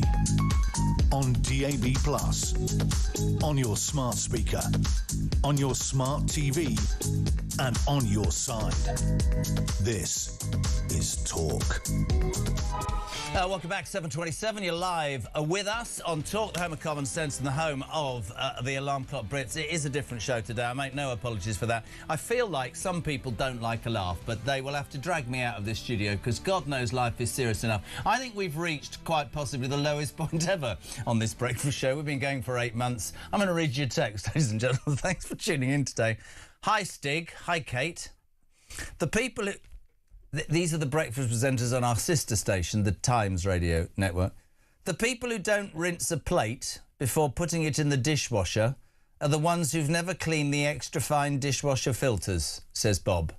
Now, I've sat here and thought to myself during the break in deep conversations with Christian, should we in fact nick the topic of the morning from Times radio, which is the people who don't rinse a plate before putting it in the dishwasher are the ones who've never cleaned the extra fine dishwasher filters. But somehow, just in the inner moments of my brain, I think discovering that there's more than one Bradwell in the United Kingdom, in fact there's 5, finding out that Poppy Coburn was taught in school the 5 fingers of importance and the middle one is tolerance, and finding out that people work from home and basically skive all day is infinitely better. But if you do want to talk about dishwashers, far be it from me to ask you to go to Times. Stay here. We'll talk about your dishwasher. You're not supposed to rinse what? I don't care. Do you have a dishwasher at home? Do you know my dad used to say, he doesn't say it now because he's obviously dead, but he said, I'm not buying one of them bloody things until it picks it up and puts it in and then puts it back in the cupboard. That's what your mother does. That's what he said. Well, he didn't call her mother. He called her the enemy. 0344 499 1000. Text to 87222. Perhaps the one big story in the newspapers today, which is gathering such momentum amongst you. It's reported that civil servants are abusing flexi-time to claim up to 50 days holiday a year. Staff are able to clock up the extra leave by declaring overtime through a system that allows public servants to choose their start and finish times. I'll start at 11 and finish at midday. Staff are also said to be, this is shocking, gaming the system by leaving their laptops open at the end of the day whilst working from home, as well as counting their commuting time as work. Morning, Ian. Morning, Joe. It's a great show. I got sacked from working from home. I'm a driver. It's my job to pick people up and take them to various airports like Heathrow. So I downloaded myself an app. I called up the people on Teams, told them how I'd be getting them to the airport. Drove quite merrily on the app all the way up the M3, ran the M25 to Heathrow, got there virtually, only to find out next day that I got the sack because my passengers hadn't gone anywhere. You know, it doesn't work for everyone. I'm even more confused than I was now. Alex says, I work from home, and Jezza, I literally don't stop. I start from 8 and finish at 5. I take half an hour from lunch. For me, on the rare occasions I do try to get to work, the trains are either cancelled or I'm late. People spend hours nattering in the office, an hour and a half for lunch. It costs me £7 for a sandwich, £35 on travel, and I end up with a headache. But listen, I'm not saying, Alex, and it's not for me to say. I'm sure there are plenty of people.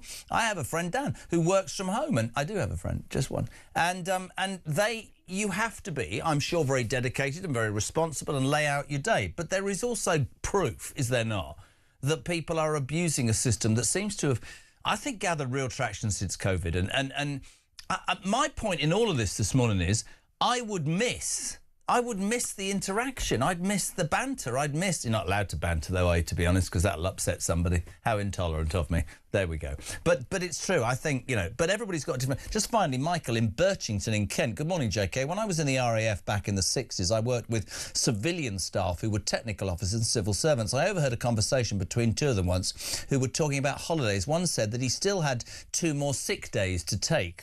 I thought this was wrong and an abuse of the system. At the time, working from home was not even a thing. Roger in Wales says working from home should be as simple as if production improves, it continues. If it declines, it stops. And there are people who will say that it can be better. Let's move tack now. Please keep coming on and giving us those messages about working from home. You can talk about that horrible rat-linked Hantavirus ship, which is 3 people already died, 2 Brits isolating already. People are panicking. It's about to board in Tenerife. You might want to talk about the migrant footage we showed this morning in France.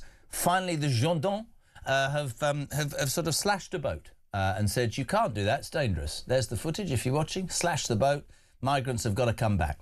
That was all going well until the French human rights watchdog has decided that they're going to sue all those people that dared to do that because it's taken away the rights of people to sit in a dinghy and come across the channel to the United Kingdom. 0344 499 1000. Let's change tack now. The situation in the Middle East is something that, for I think many of us, it's a daily a source of confusion. We're delighted to be joined now by former senior military intelligence officer, well known on the station and a great voice, Philip Ingram, MBE. A very good morning to you, sir. Morning, JK, and I am working from home, and I did get up at sort of 6:45 to make sure I was ready for you this morning. I feel like you're having to defend it. Did you know? Let me throw some other things at you. Did you know that we had a text earlier, Philip, from a man in Bradwell? I asked where Bradwell was. There are 5 bloody Bradwells in the United Kingdom. Well, you learn something new every day. But when it comes to dishwashers, I do find it quite therapeutic cleaning out the fine filter in the dishwasher. There you go. Oh, my God. I've heard it all now. Am I going to have to change tack to the Times Radio morning subject of dishwashers?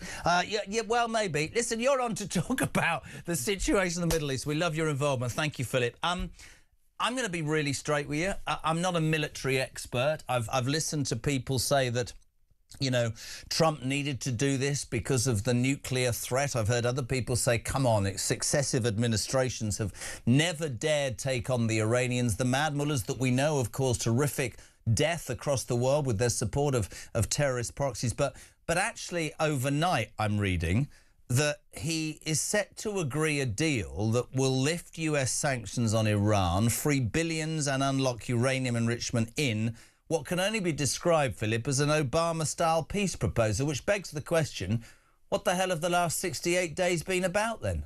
Well, yes, exactly. Donald Trump is trying to get an off-ramp to get away from it. And what we're hearing, and we're not hearing, we'll not be privy to everything that's being discussed, but what we're hearing suggests that we're going to get back to the old Joint Comprehensive Plan of Action, or JCPOA, that Obama deal that you were talking about that Trump voided in 2018.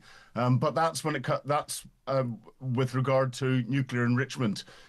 Iran at the moment has got over 440 kilograms of 60% enriched uranium sitting there. That's only can be used for weapons grade because you only need uranium enriched to 3.67% for peaceful power production. And this is where they're negotiating at the moment. It's interesting to me, though. I mean, the cynics overnight are saying that Donald Trump wants this to finish at all costs before the midterms. Did nobody... You're a military man. Did nobody sit him down and go, oi, Donald, listen, the Straits of Hormuz is going to mess you up. It's not possible. Did nobody have that discussion, do you think? Oh, those military commanders will have done. You just have to look at the number of military commanders that have retired or moved on at very short notice. So I'm sure those conversations did happen. But you have to remember that the military isn't an organisation that does stuff by itself. Yeah. It is led by its politicians. And therefore, Donald Trump made his own mind up. Now, when it comes to justifying this, at some stage, America was going to have to do something about Iran. Because in the 12 months before America and Israel attacked Iran, the Americans had been attacked by the Iranians directly or through their proxies 140 times. So just imagine you standing in a boxing ring and someone hitting you 140 times before you respond. I think most people would respond earlier. So, and Iran has been attacking us for over years. When I was in Iraq 2005, 2006, I lost 13 British personnel 13 of my colleagues down directly to weapons that had been supplied by Iran. So, they're not these nice people. They were going to get... and I think there has... And I'm so with you, Philip, and I think that somehow, with all the confusion, that's probably the wrong word, but with people not really knowing what's going to happen and Trump almost on a daily basis changing tack as this war has sort of unfolded, I'm at pains every day to say, let's not forget that those mad mullahs in Tehran have financed, whether it's Hamas or Hezbollah or the Houthi rebels in the Red Sea. This collection, this ideology of people have been, casting their terrorist net across the world for far too long. And so there's a part of me that thinks, I agree, Donald Trump, and you're the sort of man who finally would have the cojones to do something about it. But it's not... it's almost, if you like, played into the hands of the do-gooders and the naysayers who have said, oh, no, we must never do that. We might want to, but it would never work. It just seems, to me as an outsider, Philip, it's been rather badly thought out, to be honest. Well, it's been badly communicated, and this is where Iran is very good at exploiting what's going on in the communications world, in the information sphere, because Iran has been behind a lot of the support for Palestine after Israel's attack on Gaza and dealing with the threat that's coming there. So we've lost the information environment, and that's the trouble. We're working with that, and it's very, very difficult to get it back again. The main driver, I think, for what's going on at the moment is Donald Trump going to China next week. Next Wednesday, he's in China. The Iranian Foreign Minister, Abbas Araghchi, has just been back from talks in China this week. And China gets about 40% of its oil and gas through the Strait of Hormuz. So they're the ones that are being hit hardest by what's going on. Are you surprised that Pakistan, I would love to ask you this actually, how come Pakistan finds itself as the sort of middle mediator between the United States of America and Iran? It's an interesting one. I think they've just found themselves in a position where they've asserted themselves into this negotiating position because they border with Iran, so they know Iran. They have got close relations with China. They've got close relations with Russia, and they're seen as not that close, so they can still deal with the United States. So they're an interesting interlocutor, but it's a sensible place. Anything that enables discussion is much better than anything that enables bombing. And just, couldn't agree more, Philip. And just finally, where does this? A difficult question to ask, but I'm always going to ask it. Where does it end, my friend? I don't think it will end. That's the trouble. If we leave Iran with a rump of what was there beforehand, it's just going to come back and bite us again at some stage in the future. So, I think we're in a less stable place than we were before America carried out its attack, but it was going to be unstable anyway. Philip Ingram, brilliant, my friend. Thank you for getting up early, working from home with the flags, former senior military intelligence officer. Great to have you on the show. 20 minutes to 8, we're live across the UK. We are doing a slightly different day. Let's go to Sussex. Joe, good morning. Oh, you just called me, actually. I was just about to get in the shower. Right, yes. Yeah. Well, you rang me, mate. I'm trying to do a... What do you want? I know. Well, you said you were talking about Black Heath. Yes. You were saying it was because of the Black Death. Yes. That's a myth. Right. It's a myth. Yeah, but you didn't say it, was it? It was a myth. So it's about soil. That's what it's all about. Are you working from home? I'm retired. Right. Well, why have you waited till 20 to 8 to have a shower? What, we're lazy? What's the matter with you, man? Just phone me up and have a go at me about Black Heath. Go and get a job. Yeah. I'm joking. So you agree with Poppy Coburn, yeah? Poppy? Oh, Poppy. Oh, Poppy. I don't know about Poppy. Yeah, she's... Brilliant. Well, that's destroyed Poppy. I'd like to say to you, I'd like to give you the tolerance, but I'm not going to. Good luck in the shower. Thank you very much. Wash all your bits. Morning, Sean. Morning, Jeremy. Sean from Grimsby here. What's most important to me at this present moment in time is watching Grimsby Town pump Salford City at the weekend in the playoffs. And I hope Gary Neville turns up, because if he does, mate, he'll get a few choice words, let me tell you. Anyway, Jeremy, great show, mate.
across the UK. On DAB+, on your smart speaker, on your smart TV, and on your side. This is Talk. Oh, goodness me. Welcome back. What a programme this morning. You will know local elections, polls are open. We can't touch anything locally or nationally, politically. We've made it very different today. What are the topics that mattered to you? Some of the stuff in the paper that's interesting. More about that rat-linked Hantavera ship. It's docking in the weekend in Tenerife. 2 Brits isolating at home. People have died already. Most people are up in arms and worried about that. Story in the paper today, civil servants abusing flexi time to work from home. The French cops that dared to slash a migrant dinghy to say you can't go, get off. They're all now under investigation by the French equivalent of a human rights watchdog. My favourite story today is in the Telegraph, page 6. Pupils told us it's their civic duty not to offend. God. GCSE Citizenship Studies textbook claims it is discrimination, oh God, to provide lavatories for each sex, and that students should know the importance of freedom of speech, but they shouldn't offend. So I wouldn't be passing that one, would I? 0344 499 1000, text to 87222. Morning, Ellie. I work for a very large, well-known charity, which I won't say who it was, and I was the manager there. And I used to have my fundraisers set up at home. I used to have to put a suitable desk in, a suitable chair, a printer. They used to have a separate telephone line, all the computer equipment that went with it that had to be inspected at home, like you would PAT testing and all the rest of it. It cost an absolute fortune. It probably cost about £2,000 to set them up. And then obviously you've got all the monthly costs of the separate phone bill because it wasn't coming off theirs because it had to be done properly. So I don't think they are covered from working from home. And as an insurance aspect, I also think if you're using any part of your home as a business premises, no, you're not covered. It's for home use only. Look on your insurance policy. Very interesting. Working from home. There's a real debate going on this morning. If you are working from home, is it good for you? Do you feel people are taking advantage? Do you think productivity-wise it's good for your company as a whole? And more people doing it in the public sector because there aren't those checks and balances or concerns that maybe there are in the private sector. Morning, Jeremy, says Bill. I'm taking it one stage further. I'm working from bed today. Brilliant. Let's say a very good morning to the Director of Research at the Centre for Migration Control. Love this man. Robert Bates, welcome to breakfast. How are you? Morning, Jeremy. I'm very well. Yourself? Well, are you working from home, are you?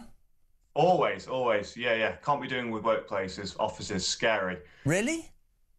Yeah, well, yeah. Scary? Scary. I'm a hermit by nature. God. You been to Bradwell? I have not. No, I have not. Right, Bradwell, there's 5 of them in the United Kingdom. This came out in this morning's show. Somebody said, I'm from Bradwell. I said, where? There's 5 of them. But the other great thing that came out this morning was we're dealing with truth or urban myth. Blackheath in London. Why was it named Blackheath, Robert Bates? Oh, goodness gracious me. It's too early in the morning for these kind of pop quizzes. Something to do with plants or some kind of folk tale. You see, the younger generation think it's to do with soil. I've been brought up on what apparently is an urban myth that because of the Black Plague, and we got onto that because of Hantavera, that's where bodies were buried in the 16th, 15th or 16th century. That sounds a lot better. Let's go with that one. I agree.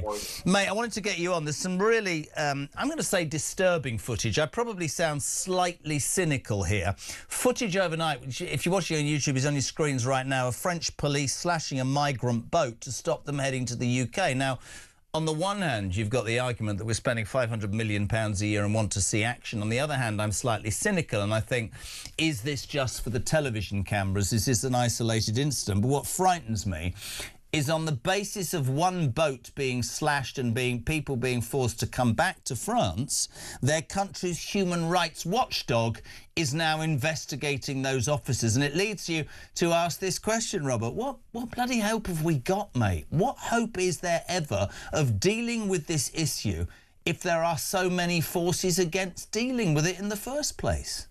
Yeah, and of course, one of the big forces is that France has a very similar charity industry complex that we have over here. So a very well-funded charity, clearly with more funds than it knows what to do with, has decided to launch a complaint against this process. I do think it's worth noting, though, the footage does look tough and it does look like the French are finally doing something, but actually the rules in place that mandate that officers can't be stopping boats once they're in the water still apply. And actually the only reason why they got involved in this instance was because the boat was already pretty much grounded and was in very, very shallow water. So I think actually what we've seen here is a performative move from a charity to try and justify to its donors the huge six-figure sums they undoubtedly receive. And we've got the French actually still operating in the same paradigm that has led to the 8 years now of chaos that we have seen in the Channel, where they simply aren't able to actually go in and stop boats once they have left the water. And that is the key problem here, that the French have very, very strict rules on when they can intercept boats. And it effectively is at the point where if it's in water, don't touch it. And what we're seeing is a developing tactic of boats sort of launching from much further up the coast as a taxi, sort of going parallel to the shoreline and then picking migrants up, knowing full well that because they're in the water, they're untouchable. And I just think actually France has got itself tied in so many knots and red tape, which French and Europeans clearly love to inflict on themselves, that actually it's having repercussions on us because they aren't going to be able to do anything whilst they still operate in that sense. And I think the important thing to realise here is the French aren't going to help us now. On the small boats crisis, 200,000 have crossed, for crying out loud. I think it's time to realise that any bilateral cooperation just simply isn't going to bear the fruit that we desperately need at this point. I'm probably really, really unfair when I say this, but I said it earlier to James Price. I can't work out how apparently the greatest political brains or people that are supposed to lead this country, maybe they're not great political brains, can't between them, whatever their political party. I'm not getting into that today for obvious reasons, right? But how we as a country cannot come up with some answer that doesn't have to involve using other people or paying other people or using another country. I don't understand how a country that was the 5th most successful in the world cannot sort out a problem that is, without any shadow of a doubt, undermining so many people's lives. And we come back to it every single day about fairness and about what's right and what's wrong. And I say this to anybody, if we don't sort this out financially, morally, emotionally, each way, this has to change, and the British people will demand that. And I look at those pictures. I think about fishing licences. I think about 500 million quid. I think about gang leaders. I think about different policies.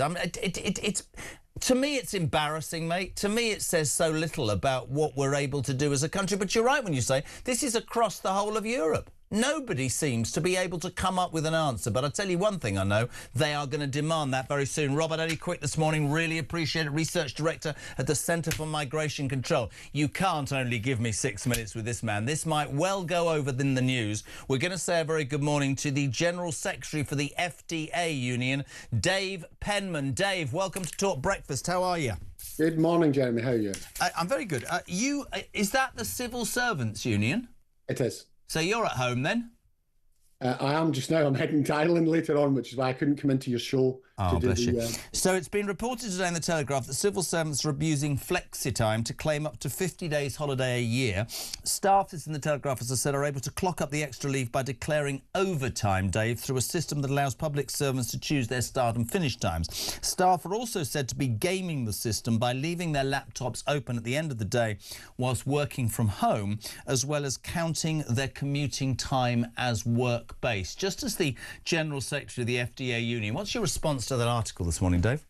So, I mean, I don't know the instances that the article claims to report. I think in any organisation, you're going to get people to try and game the system. I started working 40 years ago when there was clocking in machines, and people would ask other people to clock in for them. You're always going to have people in big organisations, whether that's in the private or public sector, who kind of try and game the system. The flexi-time system that you're talking about works for employees, but also works for the taxpayer as well. It means that people can work extra hours when there are peak demands, so they don't get paid overtime. What they get is they get time off in lieu, and that's how the flexi-time system works. Operates across civil service, public sector, loads of private sector organisations. Do you think that the civil service, do you think your union members are giving the British taxpayer value for money by working from home in large droves?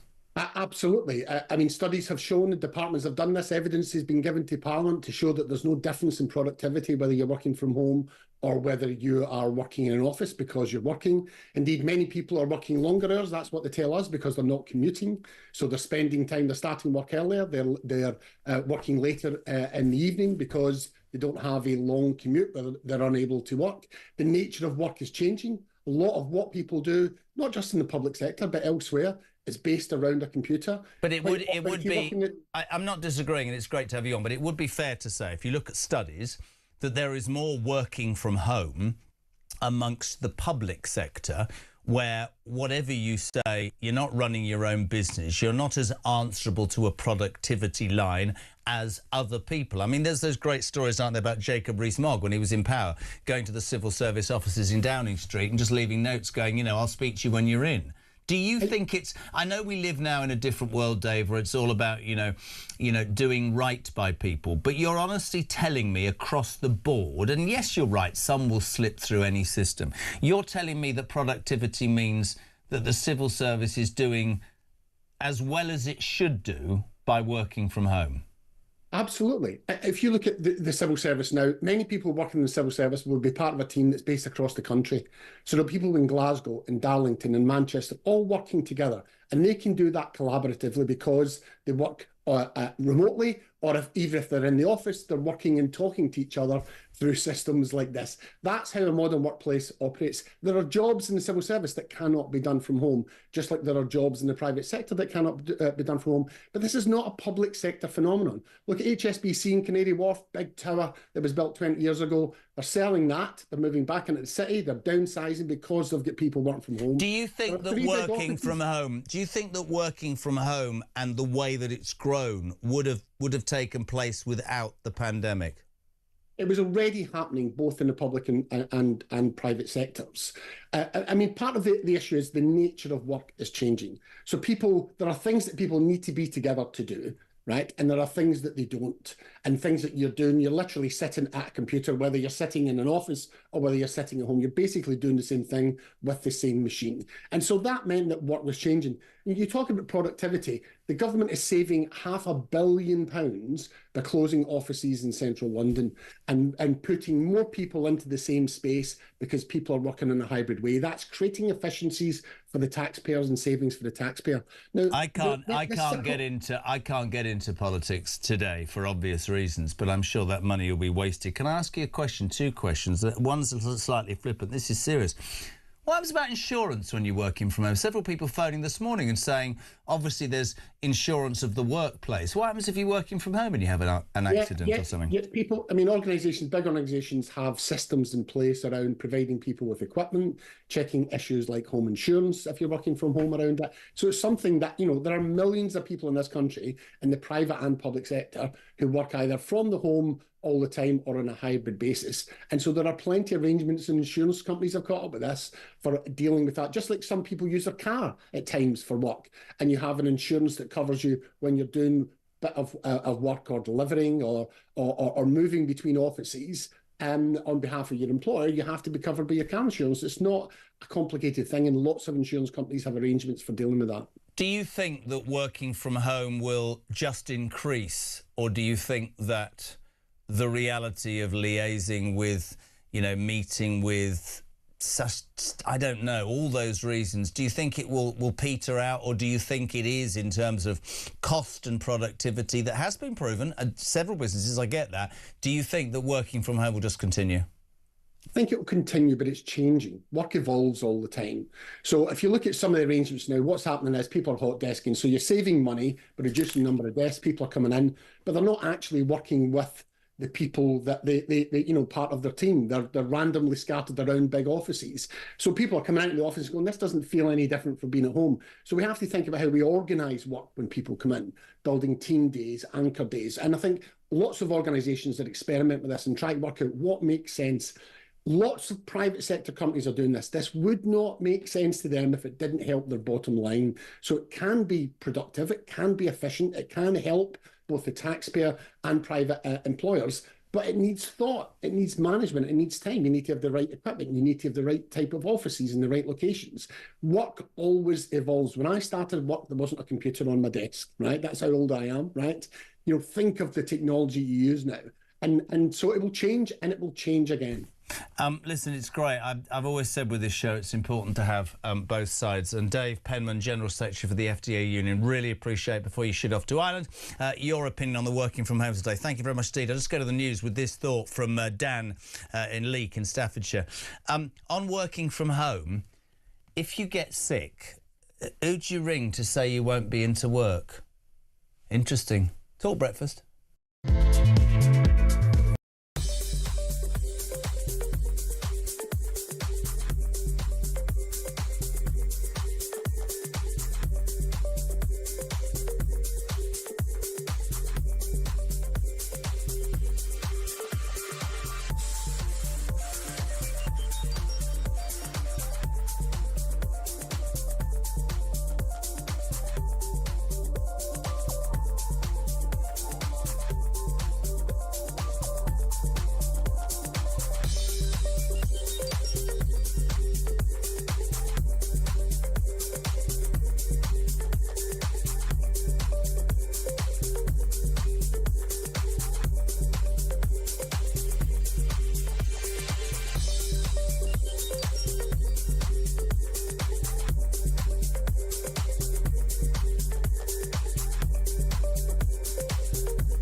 This journey of me following the migrants went from sort of 10 in the morning, all around the clock, to late at night, to the point where, on buses, on trains, through streets, at every key point, French military police and the French police, they were there. They were on the bus, taking down notes, taking pictures, but not doing anything to deter the migrants or stop them, just being there.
My fellow Americans, let me begin by congratulating the team at NASA and our brave astronauts on the successful launch of Artemis 2. It was quite something. It will be traveling further than any manned rocket has ever flown and will very substantially pass the moon, go around it, and come back home from a distance that has never been done before. It's amazing.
due to that suit being pressurized and expanded, as well as the umbilicals being connected. We are now falling to the moon rather than rising away from Earth.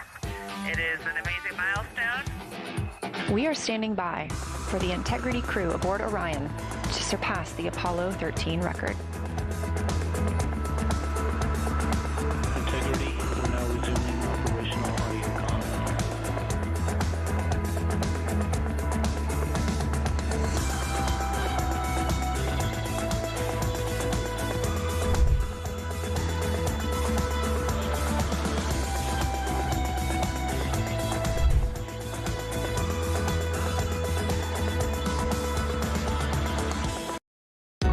Across the UK, on DAB+, on your smart speaker, on your smart TV, and on your side. This is Talk.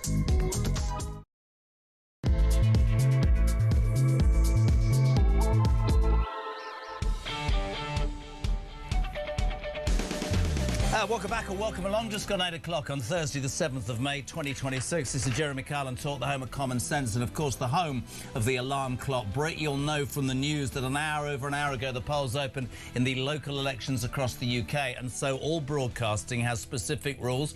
Today, we can't talk national or local politics. We can't have opinions like that. We've made it completely different. There's a few things in the paper. We'll talk about working from home. We'll talk about that rat-infested virus that we've been talking about on this show. We'll talk about the migrant situation, but most of all, I want to say to you, we'll talk about whatever you want. What's the topic that bothers you in your life today? 0344 499 1000. Text to 87222. It's been absolutely bizarre listening to what people want to talk about today, and that's it. Let's just lay it out there. Before I start this hour, I'm going to move it 20 minutes forward because Oliver William Robin Kyle likes to mention before he goes into school. He sat in his mum's car right now this morning eating chocolate with his sister Rissy. I mean, you leave home for one day and everything goes out the window. What happened to a balanced diet? No chocolate. Good boy. Get it in there. Save me some. See you soon. Love you both very much indeed. 0344 499 1000. Now, one of the stories in the paper, it's been reported in the Telegraph today that the civil servants are abusing flexi-time to claim up to 50 days holiday a year. Staff are able to clock up extra leave by declaring overtime through a system that allows public servants to choose their start and finish times. Others are leaving their laptops on. People are saying that working from home is a con. It's something that obviously started during the COVID pandemic and has continued. I told the story earlier about my brother-in-law as an accountant. They will tell you categorically to your face that since their staff stopped working in London and they stopped having to pay exorbitant rent on a property, their productivity and their costings are in a better position. But there's also the argument that says, working from home, really? I mean, are you putting in as much as you would do if you were in the office? And is it more prevalent in, let's say, the public sector? Because if you're running your own business, you're going to be working all hours that God gives. I tell you what, the response has been phenomenal. Good morning, Laura. Morning, Jeremy. Laura in Wiltshire. I think this working from home story depends whether you are employed, particularly by the public sector, or if you're self-employed. If you're self-employed, and you don't need to pay for an office and you work from home, you work damn hard, because if you don't work, you don't earn any money and you don't get paid for holidays, etc. So these people who work for companies, private or public, but particularly public sector, who fiddle around can, but self-employed people can't. So it's a very big difference. Anyway, fun show. Fun show. That's a good start to my Thursday. Hello to Dave in Bristol. He says there will always be a number of people, Jez, who will try to game the system working from home. If the day ever comes when working from home became a disadvantage to the union members, I'm thinking that there will be a change then. Jez, does working from home, says John Peters, what a response today to this. Does working from home mean that you lose the London waiting allowance, topping up your wages? A minimum of £9,600 per year for inner London and over £6,500 per year for outer London. John, that's a great question. Is one that I so agree with. Jez, I have to ring HMRC regularly and can hold on the phone most times for over an hour waiting for some person to answer. I work from the office. I will get into trouble if I don't answer my phone within 10 rings. Very interesting. 0344 499 1000. Let's go to the phone line. Let's go to Harrogate. Shirley, good morning. Welcome to breakfast. Morning, Jeremy. You all right? Ringing about working from home. Right. I actually work for HMRC. Oh. Horror. I liked you to that point, Shirl. Oh, bless.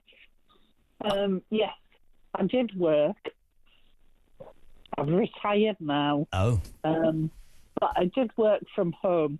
And to be honest, during the coronavirus, it was really, really hard because we got swapped from one thing to something else, totally not what we were, trained to do. Right. But we did answer the phone constantly. What do you? I'm not having a go. What are you trying to say to me, Shirl? You saying that it's hard to be working at the HMRC and answering the phones the whole time? Yeah. What I was ringing about was my my manager, who was a bit of a... I'm not going to say what it was. No. But he listened in to one of my phone calls. Didn't like it. Didn't like what I said. And tried to get me sacked. And you answered the phone from HMRC and nearly got sacked for answering the phone? Yeah. Wow. Thank you for your call, Shirley. I mean, I don't want to denigrate everybody that works at the HMRC because I'm sure many of them do a good job, but it would be absolutely true to say, from my point of view, my mother's dead and there's more chance of me getting through to her than when I tried to phone HMRC. But I mean, I'm not trying to upset Oliver in the car, Upper Sky and all that stuff, but the truth is there, OK? But people like Shirley are explaining that it's actually very difficult if you're at home. Well, I would... Shirley? Yes? Why do so many people who work at HMRC not answer the phone? Why does it take me an hour to even get through to anybody? Truthful question. It all depends which bit you get through to. I'm going to disagree with you. I think it doesn't matter what bit you get through to. Nobody answers the phone, love. I'm being serious. Well, I work for debt management, so... I think you're probably the nicest person that's ever worked for HMRC, which is why you were threatened with the sack. We love you, Shirley. I never thought I'd say that to somebody from HMRC. Thank you very much indeed. Let's go to Sidcup. Do you know where Sidcup is, Christian? It's in Kent. Morning, Terry. Morning. You don't work for HMRC as well, do you? I wish I did. I was going to say, shocking to actually get through to Shirl. Anyway, yes, Tel, what do you want? Well, I was born in Blackheath. What? My father was... I was born in Blackheath. Oh, God, we're back to earlier. By the way, if you're just tuning into this show, Poppy Coburn was on fire this morning. She didn't know, and now it's become this big debate. Blackheath in South London, where my aunt lives, she's also no longer with us. We were told, growing up, that Blackheath was named accordingly because of the Black Plague, and the bodies were buried on the common, and that's why it's called Blackheath. Apparently, lots of younger people have been ringing me and saying, no, it's about the soil. What are you going to tell me, Tel? It's called Bleakheath. It was called Bleakheath because my father told me that, and he was born in Blackheath. Well, actually, it is bloody bleak there if it's just full of people... What? Because my grandfather, he was the last lamplighter on the heath. Honestly, I don't know about the rest of you, but this show's just... I think I'm going to end up in rehab today. What? Yeah, right? Well, that's easy for you. That's easy for you. My grandfather was the last lamplighter. Right. And my father told me it was, before it's called Blackheath, it was called Bleakheath because it was bleak. Brilliant. Yeah, you got that? Yes. I feel that the name of what you're saying it was called sums up this show this morning. It's been quite bleak as well, but thank you for your input. Jeremy, my name's Jay. I learnt in a history lesson at school that Blackheath was named because of the bodies from the plague being buried there. Since leaving school many years ago, I've learnt that was actually a myth, so who knows what's true. Have a good day. Lee says, I like this, my smarmy bloody brother-in-law was a civil servant for years, border force, and all he did was play golf. He said he was on flexi time. I mean, imagine, how many holes have you played? Say, well, I'm on flexi time. I was playing 9 holes this morning, then I'm going to go into the office, but I've left my computer on. Listen, Dave Penman from the FDA union says that doesn't happen. This is good. Jamie, I work from home as a travel specialist. I've got the systems on my laptop and the knowledge in my brain to do the job efficiently. I don't miss the commuting or expensive lunches even. And the biggest benefit is that we're paid the London living wage but live in Barnsley. Right, so you're basically screwing the system, are you? You're staying at home in Barnsley and being paid. Jamie, that is the biggest admission that you're screwing the system. And I would respectfully ask you this. He says it's having the self-determination to make it work. Or the guys to work out how to screw you. Are you, Jamie, listen, are you working in the private sector or the public sector? Because if you were working for me and you just admitted that, you wouldn't be working for me anymore. And there is an argument. What's going on here? Let me know. Chris Butler, honestly, I can't... This is brilliant, this show today. Please keep it going. 0344 499 1000, text to 87222. He said, I went out with a girl last year. What? That show was years ago. Why am I now dealing with people's love lives who worked in child maintenance service call centres? She told me 60% of the staff were excused from answering the phones in a call centre because it gave them anxiety. Now, call me boring, right? Call me boring, but I'm thinking, if you go for a job... Hello, good morning, Christian. Good morning, Jess. This is a call centre, yes. You'll have to answer the phone. Good. You look like you've got all the qualifications. Congratulations. There's your contract. I'll see you on Monday. Morning, Christian. How's it going? Well, unfortunately, Jess, I'm not able to answer any of the phones on this job because it gives me anxiety. I didn't tell you during my contract, so I'm going to take a year off, but you will have to pay me full pay. Bye-bye. What's gone wrong? My wife will be in the car now going, God, he's ranting again. 0344 499 1000. Chris Butler in Wallasey, the girl from the Child Maintenance Service call centre. Oh, good. Morning, Jez. I'm working from home. This is true. I said that I did this earlier. I just want to throw this out there again. Dan from Stafford says, who'd you ring to say you're off sick? And who signs your sick note if you sell yourself? Dave says, didn't the Black Death arrive in Weymouth? It's still a dump, and the best thing about it is the bypass. Says David Dorset. What's happening today? Oh, God. Joe's in Bournemouth. Welcome to Talk Breakfast, Joe. Hello, morning. Do you work from home? I do, but I work for myself. But my wife does. Oh. And we at the moment, I think this country's in a lot of trouble. I think with AI coming, because I think any job you can do from home, a lot of them are service industry. Yeah. And I think AI is going to take a lot of it over. I think it's going to take over radio presenting as well. Do a bloody better job than we've done this morning. It's true that AI is very relevant, isn't it? It really is, and I know of some big financial services companies that are shedding huge amount of jobs. It's going on in the background now, and it's incredible the amount they're getting rid of.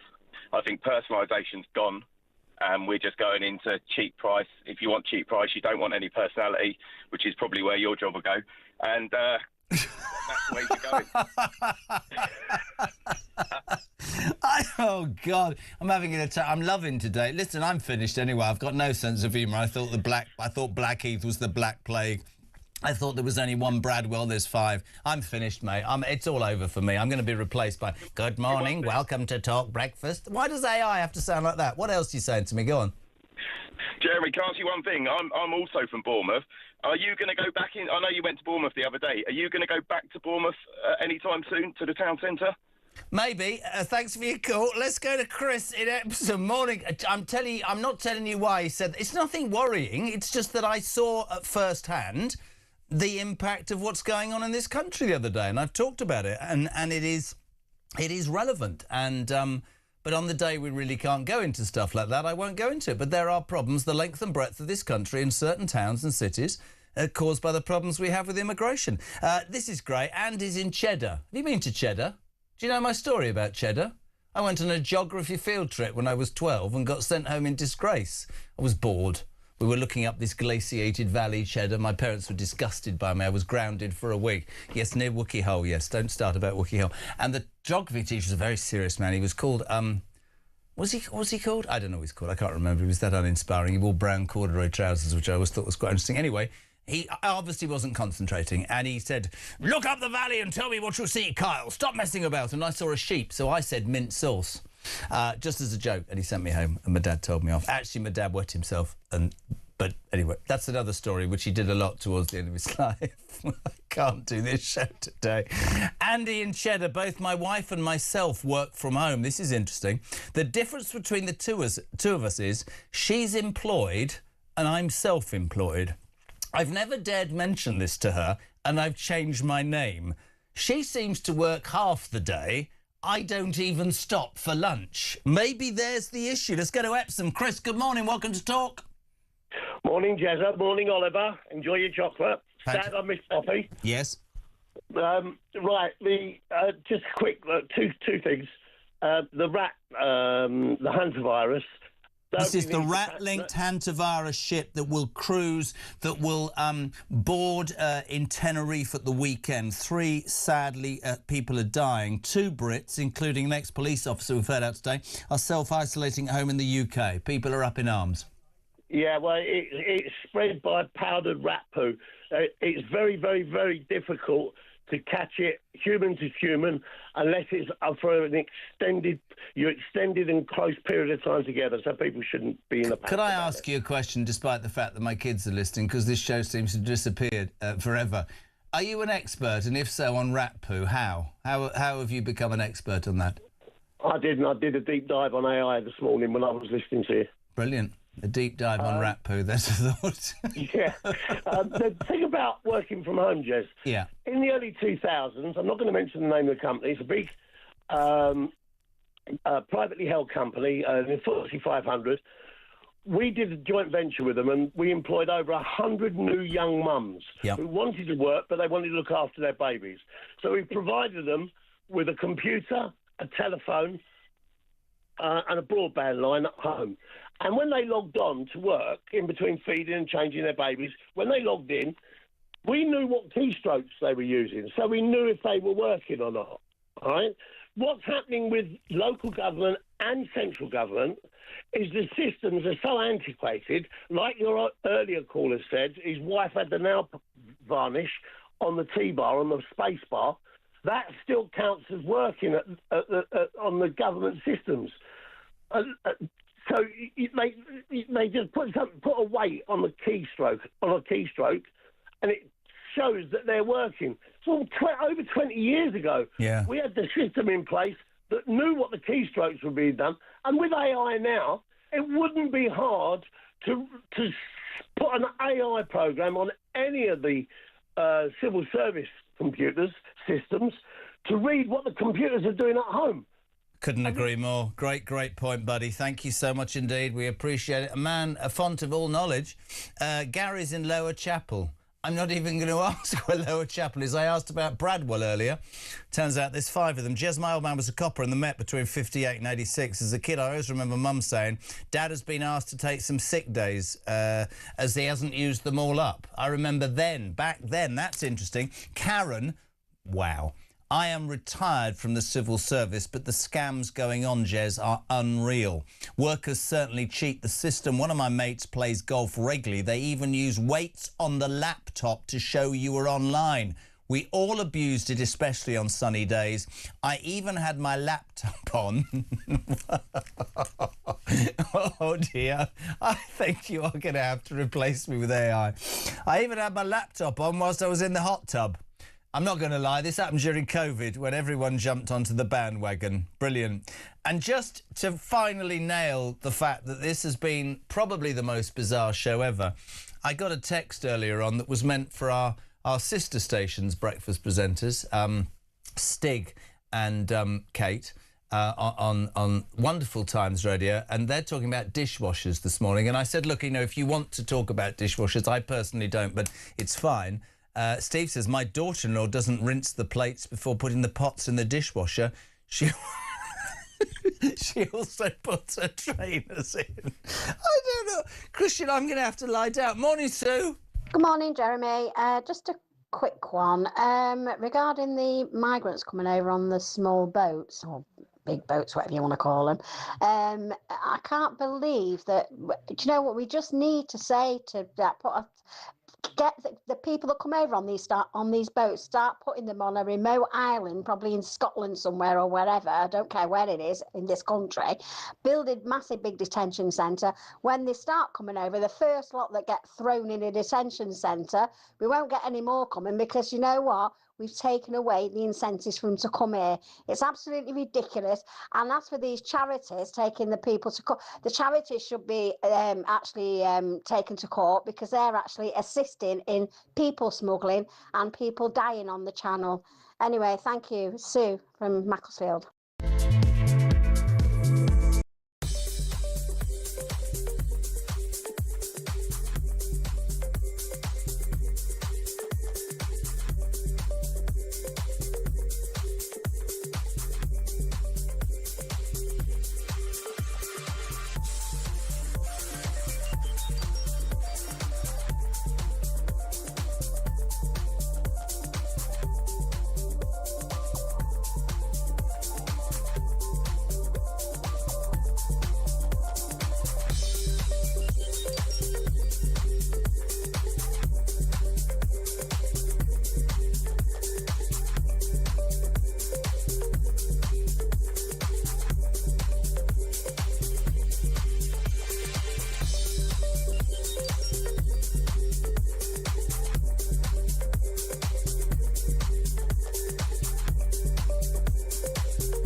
This journey of me following the migrants went from sort of 10 in the morning, all around the clock, to late at night, to the point where, on buses, on trains, through streets, at every key point, French military police and the French police, they were there. They were on the bus, taking down notes, taking pictures, but not doing anything to deter the migrants or stop them, just being there.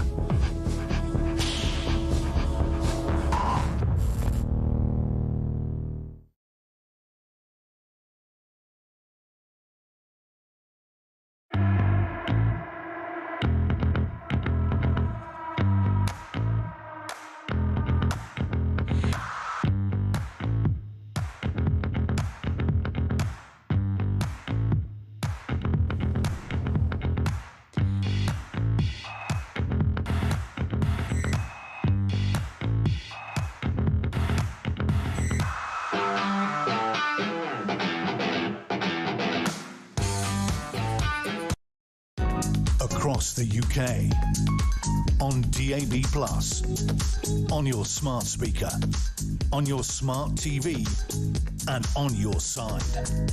This is Talk.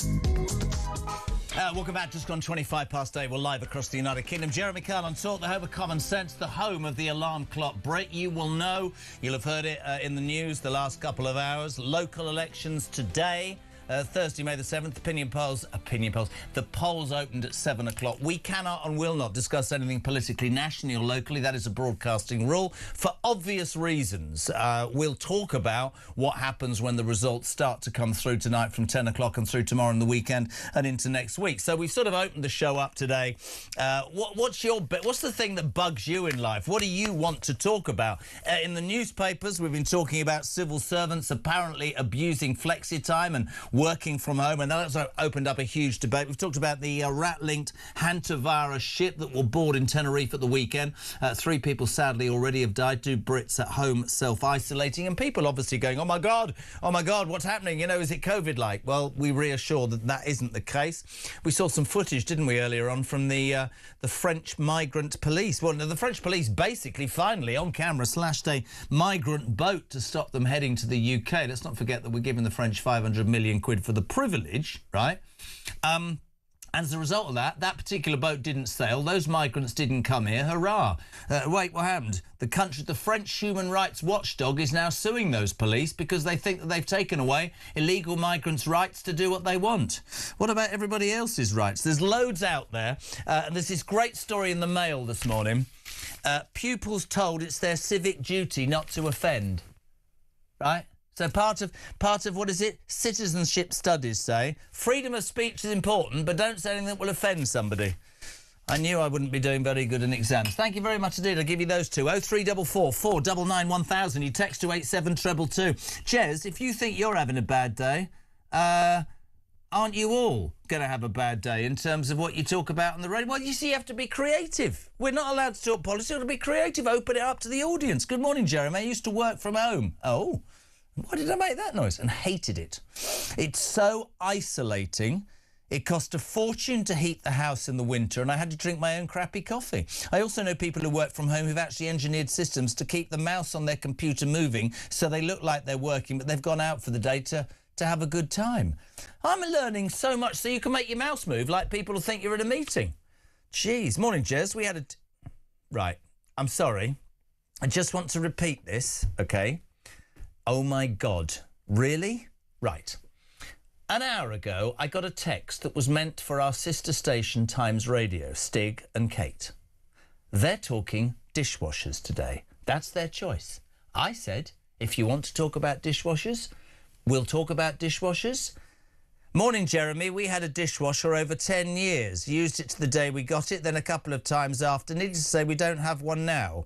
We've got a bowl in the sink. It works a treat, says Steve. Paul, near Bradwell. Don't start. Morning, Jez. I'm fishing overnight, so after my meal last night, I rinsed my plate in the lake, then washed it up.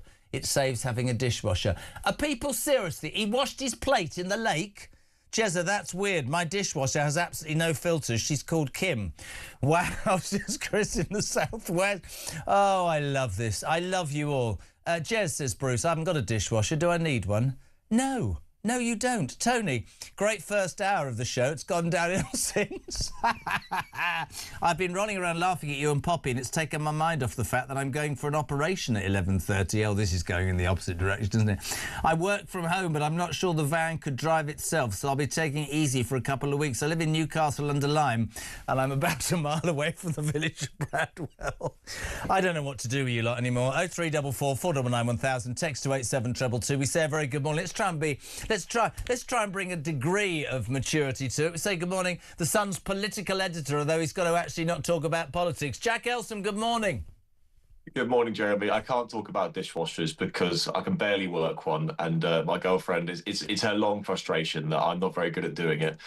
So we can't talk about dishwashers, but I'll tell you what we can talk about: sick days. Because my mother is very proud of the fact that when I was at school, I didn't take a single sick day off in all of my years. But the downside of that that's is because she didn't like you, that's why. But the problem is that it meant that I had no idea what something called the Jeremy Kyle Show was, when people used to come back after pulling their sick days and say that they'd spent the whole day sat on the sofa watching it. The duvet day. You know, it's a really interesting point about sick days, because you would have had to have had pneumonia in my house. I tried everything with my old girl. But there is a point, Jack, right? So years ago, it was a lot harder. This story this morning, and we had Dave Penham on from the union that represents civil servants, because they got a bashing in the Telegraph this morning. It's reported that civil servants are abusing flexi time to claim up to 50 days holiday a year. We're hearing stories of people working from home, fixing stuff on their laptops, Jack, right, to make sure people think they're in meetings whilst they're out playing golf. I don't know about you, and this probably sounds a bit old-fashioned, and you're not old-fashioned, but what happened to, like, desire and commitment and a work ethic and the need and desire to move on. That's what I don't understand it. People will say, oh, it's because of COVID, but it's lazy. It needs to be corrected, doesn't it? Yeah, totally. In fact, you know what? I'm gonna preface what I'm going to say by saying that I know lots of civil servants. Some of them are very hardworking, but I'm going to tell you two stories, which basically goes to show, I think, the rot in the heart of Whitehall when it comes to their work ethic, because there are a lot who are just coasting. The first is the other day I was chatting to a civil servant, and we've got recess in Parliament now, which basically means that not much is really going on, right? You know, you can't do much political. And I said to the civil servant, oh, you know, you take any time off over recess? And they laughed at me and said, no.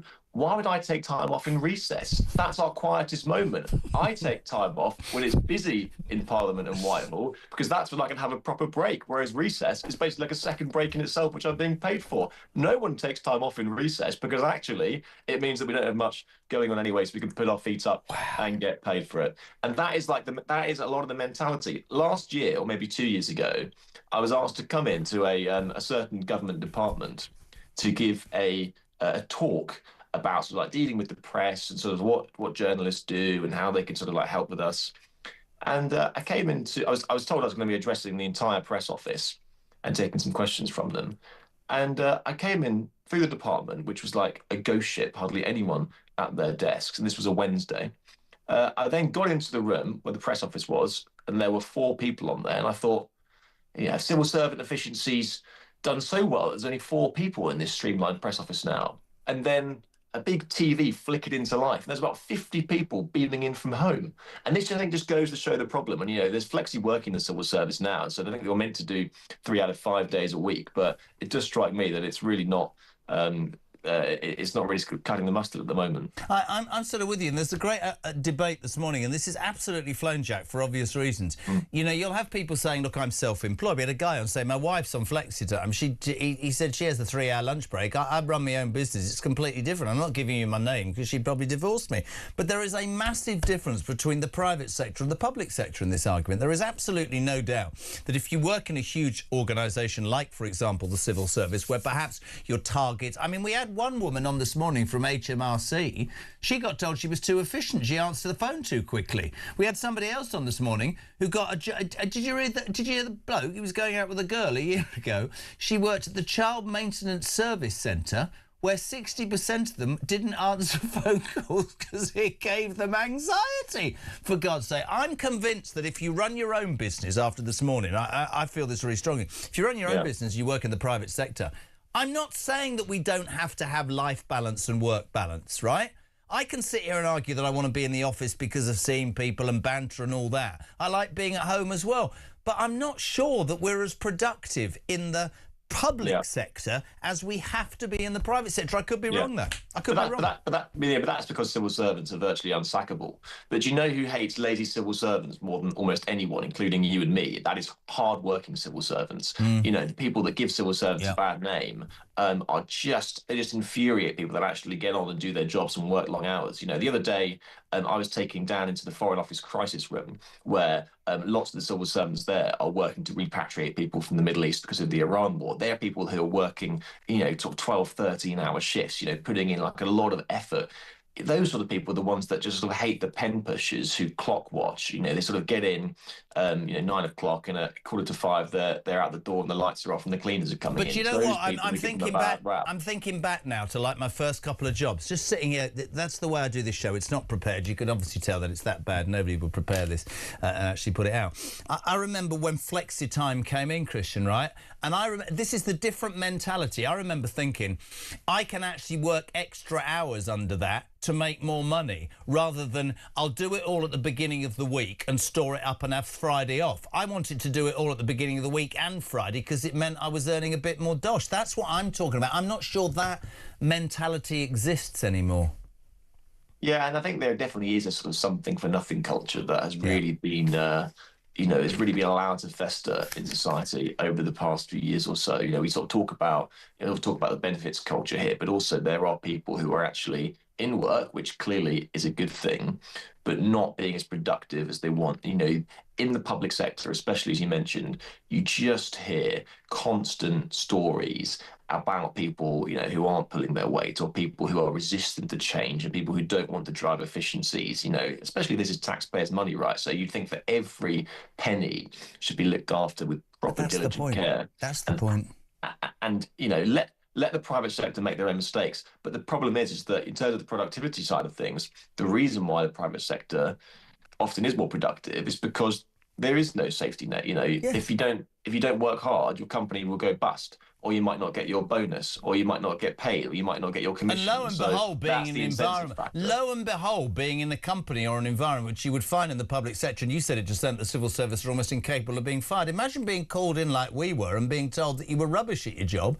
You were either being demoted or you were being fired, or that you were very good at your job and you were being promoted and given more money. That can't happen nowadays, because presumably people will be traumatised if they're told they're not good at their jobs. I mean, I've experienced that in the last 10 years. Could you, when we were doing the old show in America, I remember saying distinctly that producer's not great, and they went, well, you can't say that because they'll sue us. But they're not good at their job. Yeah, but you can't do that, Jess, because that don't happen here. There'll be a court case and it'll go on. Well, how are we going to get people that do the job efficiently? It's not like that anymore. The world's gone mad, Jack. Absolutely mad. Before you go, just a couple of... in our different show today, because it can't possibly be the way it usually is, Heath in South London. There's been a huge debate this morning. Why do you think it's called Heath? I genuinely have no idea. I mean, because there's a nice the Black down there. Death, the Black Plague, and the people that died were buried there. That's what we were told growing up. Oh, no, not now. The younger generation have been on the phone this morning. Apparently that's an urban myth, and it's the colour of the soil. Is that true? I've no idea what's true anymore doing Jeremy, this show. this is really not my expertise, I have to say. I don't know about Blackheath. I've only been there a couple of times to play cricket with Harry Cole. We went to the pub afterwards. It was very nice, but we didn't chat about soil or the Black Death. If you spend the day with Harry Cole, you certainly wouldn't do anything other than drink. You're a top man. We very much appreciate it. You've got a busy few days coming up. Jack Elson from the brilliant Sun, the political editor, as I just mentioned, and I'll do it all morning because I've always tried to do this in an honest way. Polling day today, we cannot get involved nationally or locally in terms of politics, so we're talking about lots of other stuff. Whatever you want to talk about, whatever floats your boat. See what I did there? 0344 499 1000. I'm getting increasingly worried about you, though. An hour ago, we got a text message that was meant for the Times radio breakfast crew about dishwashers. Graham's been on. I wash my toilet seat in the dishwasher. I give up. It's the end. Shirley, good morning. Good morning, Jezza. It's Shirley in the Cotswolds. I'll tell you what's bugging me, Jezza. Your show. Yeah, I do listen to it all the time, and it's driving me absolutely up the wall, with yourself and some of your callers continually giving ideas of how the boats could be stopped. It's obvious to everybody that the leaders of most countries now globally have no intentions of stopping the boats. It's obvious that no government wants to really do anything about it. Anyway, Jeremy, I need to go and have a cup of tea and calm down. You have a lovely day. Bye.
across the UK. On DAB+, on your smart speaker, on your smart TV, and on your side. This is Talk. Welcome back, 18 minutes to 9. We're live across the United Kingdom. It is, of course, Thursday, the 7th of May. Election day locally. We cannot get involved. Across the day, Julia Hartley-Brewer from 10, Ian Collins from 1, Kev O'Sullivan from 4. Until any of those results come in, which will be the earliest 10 o'clock tonight, this station is a politically, nationally and locally free zone. You'll understand that, which is why we've opened up. We're talking about working from home. We're talking about French migrants. We're talking about that rat-infested hantavirus boat. We came in this morning, I have to say, looked out across the Thames and a bloody great boat had docked about 100 yards away, but it's not that one. Loads of you getting involved this morning, and it is OK. Listen, the one thing that's come out of the show, so it's OK to laugh in these times, isn't it? Because God only knows we don't laugh enough. Morning, Jez. Lisa from Chelsea. Surely when working from home, you get tax breaks for everything you need to use to do the work. Computer, electricity, desk, chair. Love the show. I'm a first-timer. Don't go anywhere. That'll be 3. I was once sacked for being too nice a person and too good at my job, says Sharon in Northamptonshire.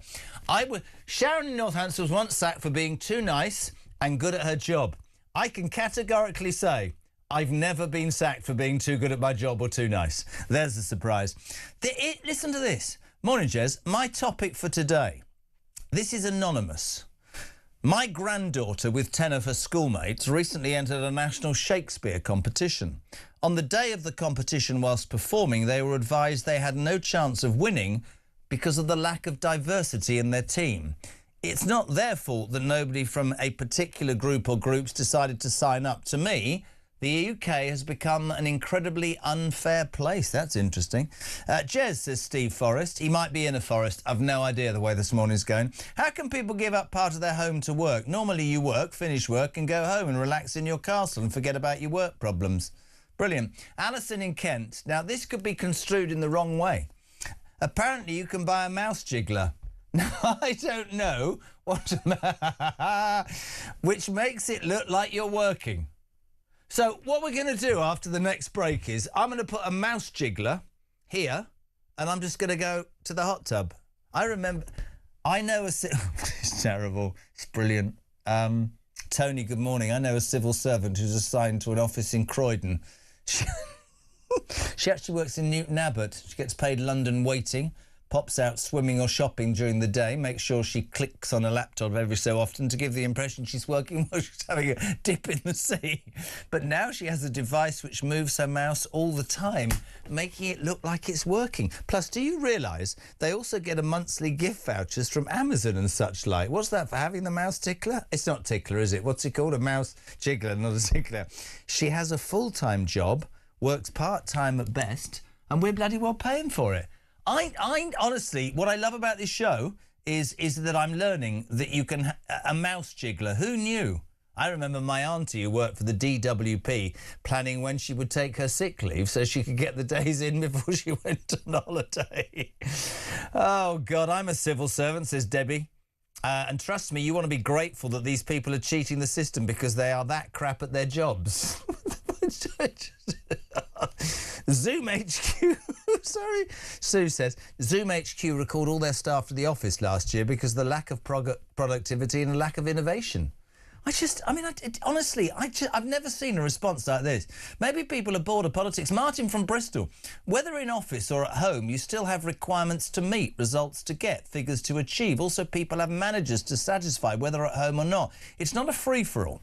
Less cars on the road, less pollution, oh God, less distractions and exactly the same requirements for work. By the way, flexi is accrued by working beyond a normal day, and besides just having laptop is not enough. They can monitor to ensure work is being done. There are plenty of private businesses who have people working from home, says Martin, who's gone for a swim. I made that up. I'm sorry. I've lost it this morning.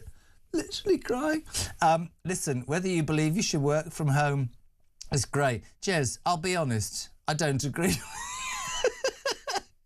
And today's show has actually been lovely, lighthearted, breezy and even informative, even when the facts are wrong. I'm gone. Literally gone. You'll have to go. Come on, Jez. Enjoy the peace while it's here, says Deborah in Essex. Oh, God. Can... Apparently... Christian, you can't do this to me. Apparently, a mouse chicken has a fiver on Amazon. Peter Blacksley, good morning. I can't do this anymore. I can't. Get a grip, Kyle. Get a grip. Do you know what do you know what's taught me this morning, Pete? Honestly, can I say something? Can I just say something to you? Because you're a mate, right? We live in this broken, miserable, dark, sad, useless place right now. And the last 3 hours have been the funniest because people have just gone, we can't talk about politics today. Did you know about a mouse chicken, Peter Blacksley? Yes, I'm fully aware of these devices that cheating, skiving, lazy, dreadfully raised people use to make out that they're working when they're actually not. Who raised these people? What kind of moral standards did they instill into them? It's absolutely appalling. But the trouble is, you see, in British society today, the D word has become a dirty word, and the D word is discipline. Yeah. Back in my day, if you were a young police officer and you phoned in sick, in all likelihood, the inspector would knock on your door to check that you weren't skiving. Oh, yes, home visits were a regular thing. They should be reintroduced so that those skiving civil servants who are down the swimming pool and the such like, or walking a dog when they should be working, they should get home visits, be exposed and be sacked. It's really interesting, though, and it's just been hysterical this morning. I mean, it's sort of split, Pete, but I think there's a real argument that sort of has held its course throughout the morning, which is there's a massive... I mean, people can talk about anxiety and they can talk about COVID and they can talk about productivity and the cost of rent in London and big offices and all that. But there seems to be a massive disparity, my friend, between the public sector and the private sector. And despite what that last text said about, it's really important to point out that, everybody has targets and whatever... The fact of the matter is, if you're running your own business, if you're working for a private business, I suspect the pressure to succeed, the pressure to deliver is far, far greater than somebody... I mean, you won't have been awake, but somebody rang earlier and said that he was going out with a girl who worked for the child maintenance office, day care centre, call centre, and 60% of them don't answer the phones because they find it causes anxiety for... How did that ever happen? It's absolutely pathetic. If they can't do their job, get rid of them. Let them go. That's the whole point Dear of work. Jack Elsom say you can't sack civil servants, Pete. They can't be sacked. They're unsackable. How did that work as well? Well, they must be. It's absolutely ludicrous. Either their union has got way too much power or the legislation is completely, utterly wrong. Either way, it needs looking at. I've worked from home a lot because, of course, I've written a number of books and plays, and I write those in my little office, the box bedroom at home. But I set myself a words target every day, 2,500 words. Yeah, and I will not come down for my tea until I've hit that target. All right, I get up to have a cup of coffee and have a break every hour or so, but I work, and I work diligently when I'm writing. And that's because of the way I've been raised, because of what my mum instilled into me. These people, who has raised them? I ask that question once again.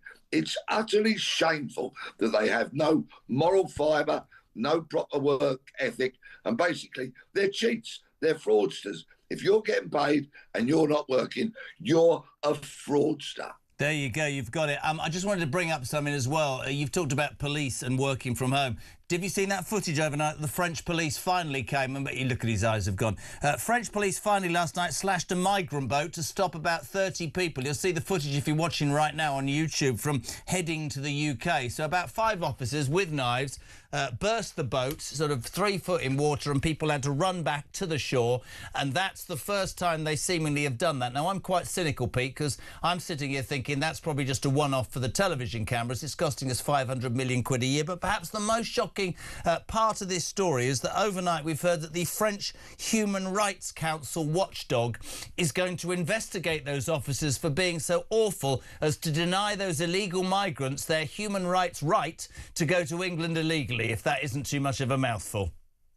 And in the last week, we've had 894 of those illegal migrants wash up on the shores of Britain, or actually been brought here after they've been taken from dinghies. I've got a plan. I've got a whole new revolutionary plan. We hear so much about human rights organisations, human rights lawyers, human rights cases in court. We're forever hearing about it. Well, with rights come responsibilities, in my view. So what I'm going to do is I'm going to set myself up as a human responsibilities lawyer, and I'm going to prosecute everybody who doesn't abide by their But you can't do that. You haven't practiced law unless you have from home. It's a new role, human responsibilities representative then. Who cares? Human responsibilities prosecutor. I don't care. People who drop litter, people who skive at home, people who are rude and inconsiderate on public transport by putting their feet on the seats or making loud telephone calls, all of that. You can have all the human rights you want as long as you understand your responsibilities, which is not to behave like an idiot, which is to work hard and diligently, to be polite, to be respectful to people, and to not break the law. Just very quickly, pal, because I agree with almost everything you say. Is there any way in your mind that those values, the things that we were brought up on, working hard, aspiration, responsibility, respect, decency, do you see that has gone forever, or can we as a country, not politically, morally ever get that back? They haven't disappeared completely, of course, and albeit they are a silent majority, good people still outweigh bad people. But the balance, unfortunately, is swinging in the opposite direction. Of course, all of these wonderful things that made Britain the great world-leading nation that it used to be can be found again. But it starts in the schools, in the home, in the workplace. We need discipline, we need respect, we need manners, and we need consideration for your fellow human being. Couldn't agree more. Lovely to have you on, my friend. You've managed to completely stop me from laughing, but you're spot on. Peter Blexley, former Met Police detective, regular here on Talk, 5 to 9. We're live across the UK. I just keep repeating, polls day, can't do it. No politics, local or national, no polls, nothing like that, no predictions. We'll let you know from 10 o'clock tonight. The show's taken its own course and is summed up best by this text. Hello, it's James here, live from Lara Beach in Turkey, bravely battling my personal holiday nightmares. German tourists wandering around with armpits like abandoned birds' nests, hotel toasters that turn bread from fresh to slightly warm and disappointing in 14 minutes, and sunbeds wobblier than a pensioner after 9 pints. Every morning is frankly a tactical military operation. Survive breakfast, secure a stable sunbed and avoid seeing too much German underarm hair. Can I just say, says James, live from Lara Beach in Turkey. All-inclusive life for this week isn't what I thought it was going to be. It's almost 9 o'clock. We're live across the United Kingdom. Oh, my God, this is funny as anything. Jack Elsom said civil servants are working hard on repatriating Brits from the Middle East. I've never heard such a load of old rubbish. They're doing nothing. There's no updates, no help, no flights. None other happy and contented customer. I don't think I've laughed this much since I took my clothes off in front of a third wife. Right, listen, 0344 499 1000, text to 87222 in the final hour of the programme. God knows what will happen. Samara Gill will be here with an update on those 2 Brits self-isolating at home in the UK as the Brit ex-cop is among 3 evacuated from the rat virus-hit cruise ship. Julia is here from 10, but the news on Talk Breakfast is next at 9.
current affairs, international news, letting criminals off while sending...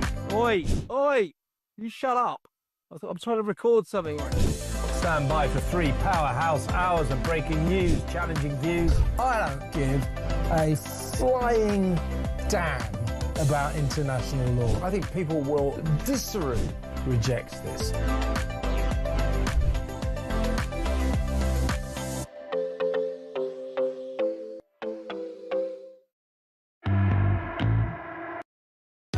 Across the UK, on DAB+, on your smart speaker, on your smart TV, and on your side.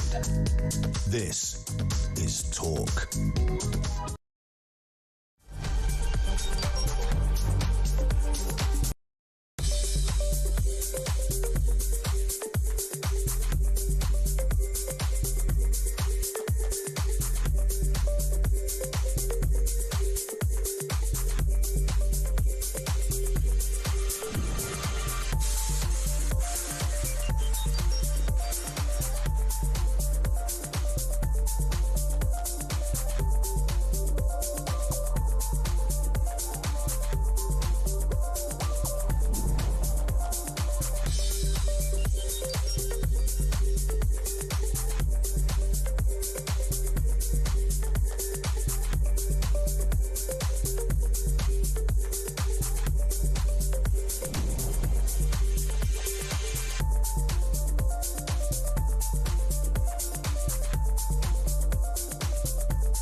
Across the UK, on DAB+, on your smart speaker, on your smart TV, and on your side. This is Talk.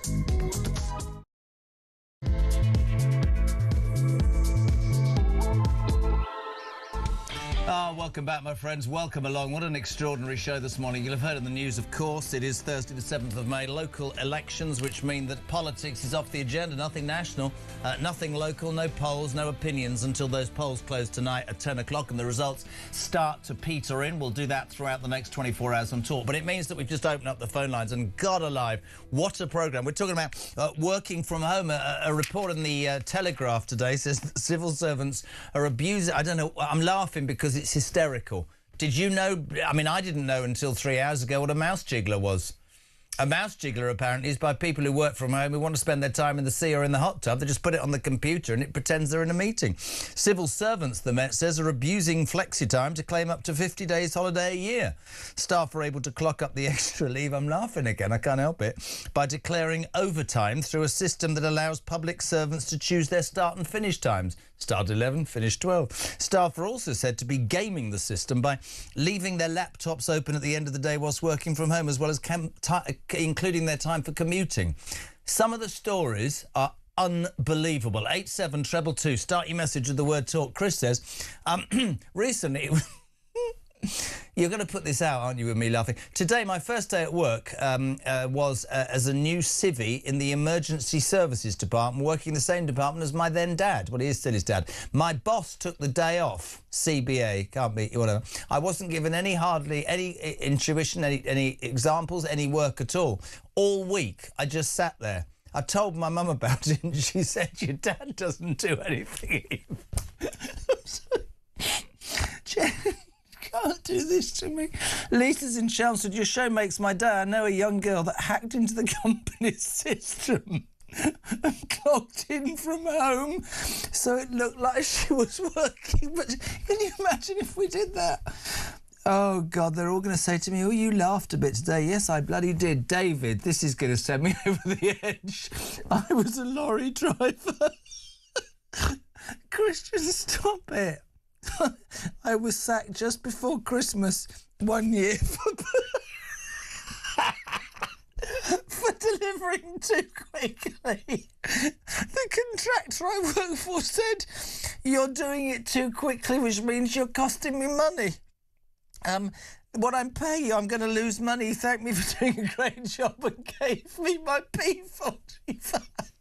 Somebody's going to say, how can Jeremy Kyle laugh when somebody was fired?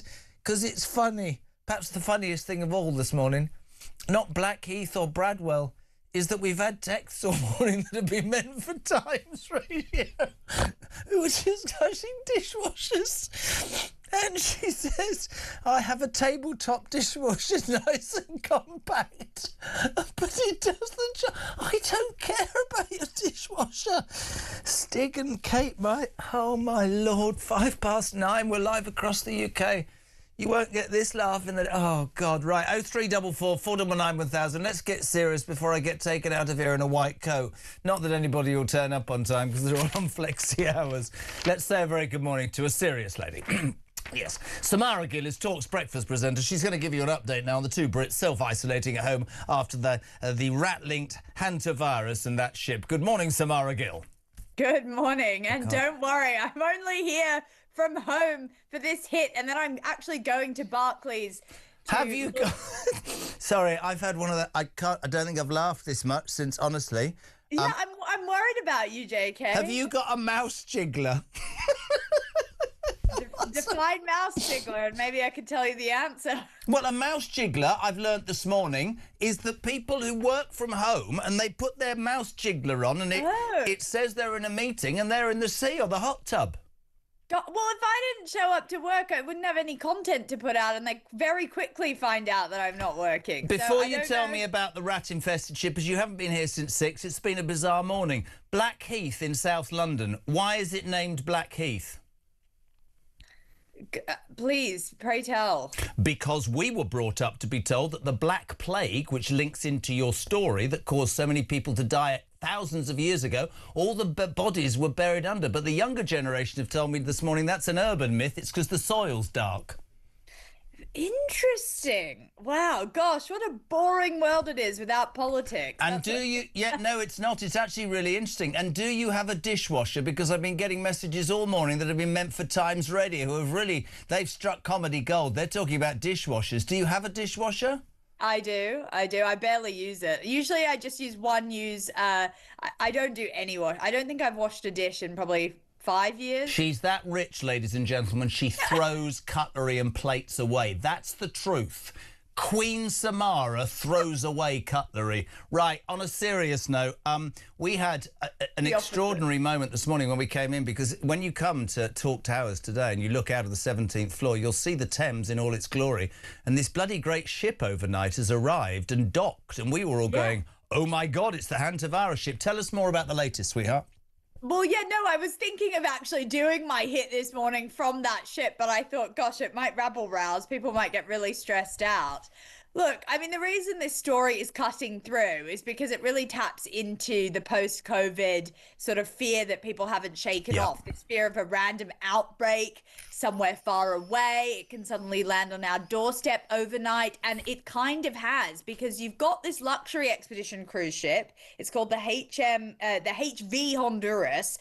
It's carrying around 150 passengers, more than 20 countries. You've got British nationals tied up in there, and now 2 British passengers are self-isolating because they've got fears that they've been linked to the rat virus while on board.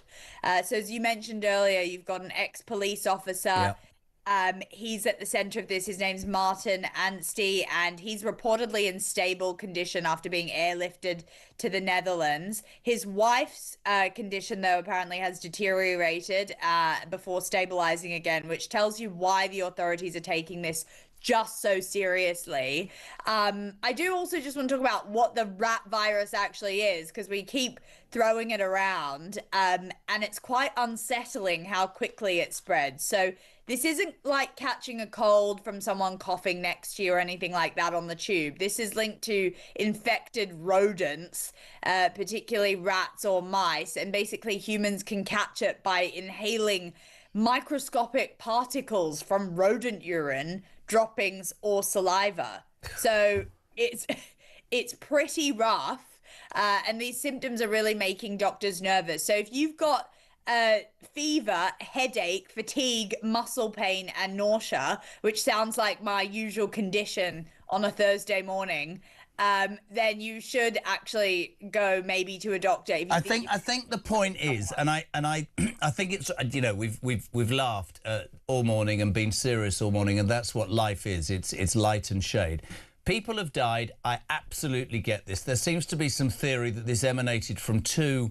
I don't know if you read this, professional bird watchers who found themselves in some sort of tip or refuse area searching for the remnants of birds, and there were rats there. But I think what's really important to point out, absolutely vigilance is important, but I wasn't on air during COVID, right? Because I just didn't. And I understand why people would now be going, oh my God, but there's also the other side of the coin, which is we need to stop panicking. We need to listen to the experts. You know, phrases coming out like self-isolation, you know, it's extremely rare. 3 people, yes, have died. But, and I think it's finding that balance between informing and terrifying. Do you know what I mean? I absolutely agree. The only issue is that there is a lot of mistrust in the authorities. You know, you've got the WHO saying this is really serious, we're going to look into it. How the hell can we trust the WHO with some of the misinformation that they gave us during COVID? I really do think the only thing that stresses me out is not even so much the virus, but about the mishandling of these situations. I'm even getting my back up a little bit about these people being taken off the cruise ship. Why are we putting them into public hospitals around Europe? But then not because I'm just up for an argument, but the other flip side is we were on air yesterday in the Canary Islands. They were heading to the Canary Islands, and the Premier there said no, and you understand why countries would say no. But what are you then doing? Signing 150 people's death warrants? You've got to try and do something in a controlled and germ-free way, and I guess that's what the authorities do. But it's really important for people to understand. It is frightening. Some of the headlines, front of the Sun, cruise Brits rat bug hell. They're shocking. You know, this is 2026. So much seems to go wrong, but it is being dealt with, and be vigilant. That's what we're saying, right? Yeah, absolutely. I don't think we should stress out. Don't cancel any engagements or any dinners or anything you've got planned. But perhaps don't visit a refuge centre or landfill mine to look for remnants of dead birds. That's probably not a good idea. Yes, maybe don't do that. And it's this sort of irresponsible behavior that puts us into these positions. Just think about the origins of COVID, which is still disputed. So, yeah, I mean, the uncomfortable truth here is, though, that I do feel horrible for those passengers. I have seen testimonies from them. They're looking absolutely horrified and scared because they are trapped on this almost ship that's got a shared ventilation with an infectious disease. You've got shared dining areas, international passengers constantly moving in between countries. Cruise ships are a recipe for disaster in this sort of way. And maybe that's something that needs to be looked into. I'm not a fan of regulation, but maybe more regulation around people, as you say, just coming in and out. We have no idea if those people have been, at a rubbish tip looking at birds, basically. Unbelievable. And bringing this disease that's now killed people onto a cruise ship. Listen, great to have you on. She's the hardest. She's working from home, but she's no mouse jiggler. That's Samara Gill, 13 minutes past 9. If you are tuning in, there is serious stuff. We're going to speak to Benedict Spence in a minute, working from home, but by God, Linda says, dishwashers. Are you, honestly, just if you haven't heard this, this was a random text at 7:15 that was meant for Stig and Kate McCann that do Breakfast on Times, our sister station. Lovely. They're talking dishwashers, right? That's their business. That sounds enthralling. I don't... now, suddenly, you lot are texting me. My mother-in-law puts her washing up bowl in the dishwasher. Linda, I don't care. I don't want to be disrespectful. Oh, Jeremy, says Susan, do you think you'll get an award for today's show? It's been about mouse jigglers and dishwashers. No, I'll probably get the tin tack, but I've had a laugh. I hope you have as well. Jezza, I made a mouse wiggle with a wiper motor. When they asked me to get a move on a project, I turned it into fast wipe. I don't even know what that means. And this is bizarre and sums up, and I think, somebody once said to me about radio and television, never overestimate or underestimate your audience. I love the fact this morning that you lot have gone in particularly different ways. Jeremy, do you know what annoys me on a Thursday? No? Pray tell me. Dishwashers, Blackheath, mouse jigglers, Nando's. Right, where's that... yeah. 5 or 10 minutes after your bloody food arrives, someone comes over with your mouth full and says, is everything OK? Listen, mate, if I've got a problem, I'll let you know. Next time you get a Nando's, right, let me say this, I want my meal to be peaceful. Now, even I, Scott in Derby, think that's slightly miserable because some poor young person who's not working from home has come over to ask if your chicken's all right, and you grumpy man, have bitten their head off. Peter says, surely those mouse jigglers are tantamount to fraud because the user is taking wages under false pretenses. A bit serious for us, that message. And people blame those on the dole for taking money for nothing. Very interesting point. Carl from Derbyshire, all this about using programmes to make the mouse move itself is actually extremely easy for the computer to know when someone is faking a mouse movement. I never knew how much fake mouse movement and jiggling was going on. Jez, if you can buy a mouse wiggler, it's a device... You can buy a mouse wiggler, says JJ. Julian in Newport. By the way, there's several Newports in the UK. Just go away. This all started with a village called Bradwell this morning. I said, where is it? There's 5 of them. He says, it's a device you attach to your laptop that automatically moves the mouse so it looks like you're using your laptop. Very popular, the Working From Home Collective. Brilliant. Morning, Jeremy. Stevie G here in Yorkshire. I'm 66 and recently decided to pack in work after 50 years. I was recently told my performance... I can't read it. I recently sat down and told my performance was, I'm just going to say, not very good, and that I was coasting to retirement, which couldn't be further from the truth. I absolutely knew it was time to retire Sodom. Brilliant. That's what we love. I work as a civvy in the emergency services. Good, this is properly, so can't laugh now. I have pride in my work standards. I have a mental idea that if I mess up, I get fired. It keeps me working hard. I was told to reduce my standards with my team so that they could keep up. Done it again. Sorry, you're too efficient. Could you become inefficient, please? Because it'll make our life better. There are too many lazy people in the emergency services just waiting to retire. Keep up the great work. And finally, Mike Williams in Pewsey. Morning, Jez. I once worked in a jail. My boss once reprimanded me and said, listen, you're really good, but you haven't taken any sick time off. I responded that I hadn't been sick. And he said, that's not the point. I've loved you lot today. Right, let's get serious. Do we have to? Good morning, Benedict Spence. How are you? Good morning. I'm very well. Not as well as you are, apparently, but still, I'm doing okay. Benedict, I can't do this. You'll know it's election day. We can't do anything political. So you being a political commentator is not a great fit. But it started with Blackheath. Now, you're a man of intelligence. Do you know why in the Greenwich area Blackheath is called Blackheath? I do not immediately. I'm not a London native, so this is not the sort of thing that I would have been drilled into. We were all brought up to believe that after the Black Plague and wherever it was, the bodies were buried on Blackheath, and that's why it was called. But the younger generation have gone nuts on this show this morning. They said, you're wrong, that's an urban myth. It's because the soil is darker. It started with that, and then it sort of gradually spread from that madness to a dishwashing text message that was meant for Times Radio. Not that I care about people's dishwashers, and has landed full square, Benedict Spence, on civil servants working from home. Because there's a piece in the Express, no, it's not, the Telegraph this morning, that says that civil servants are abusing flexi-time to claim up to 50 days holiday a year.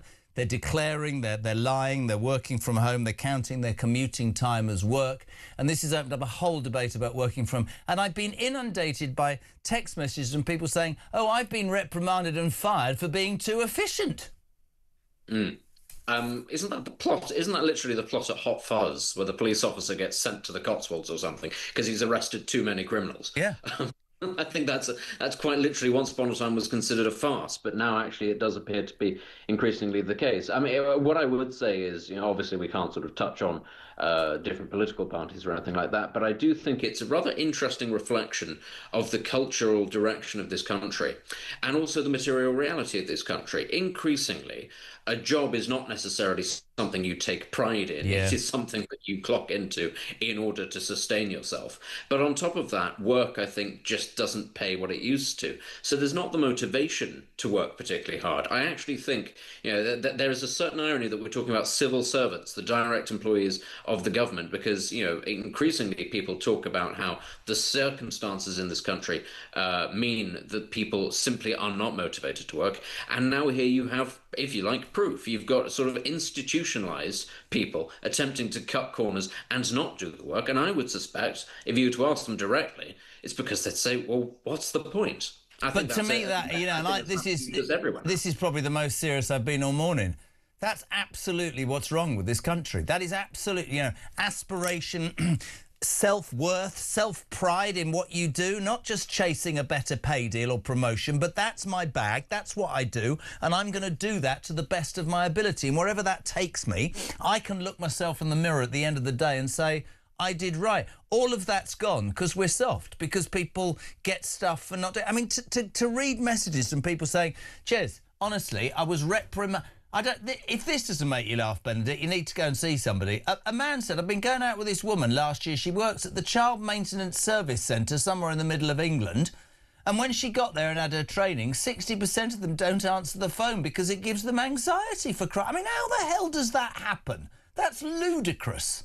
That is a thing, isn't it? Yeah. That's a thing amongst a certain generation of people, not answering phones because they're anxious about it and they're not used to doing it. Why are you working in a call centre then? I know. I think that's a knock-on effect of everybody growing up of a certain generation just texting, never actually talking over the phone.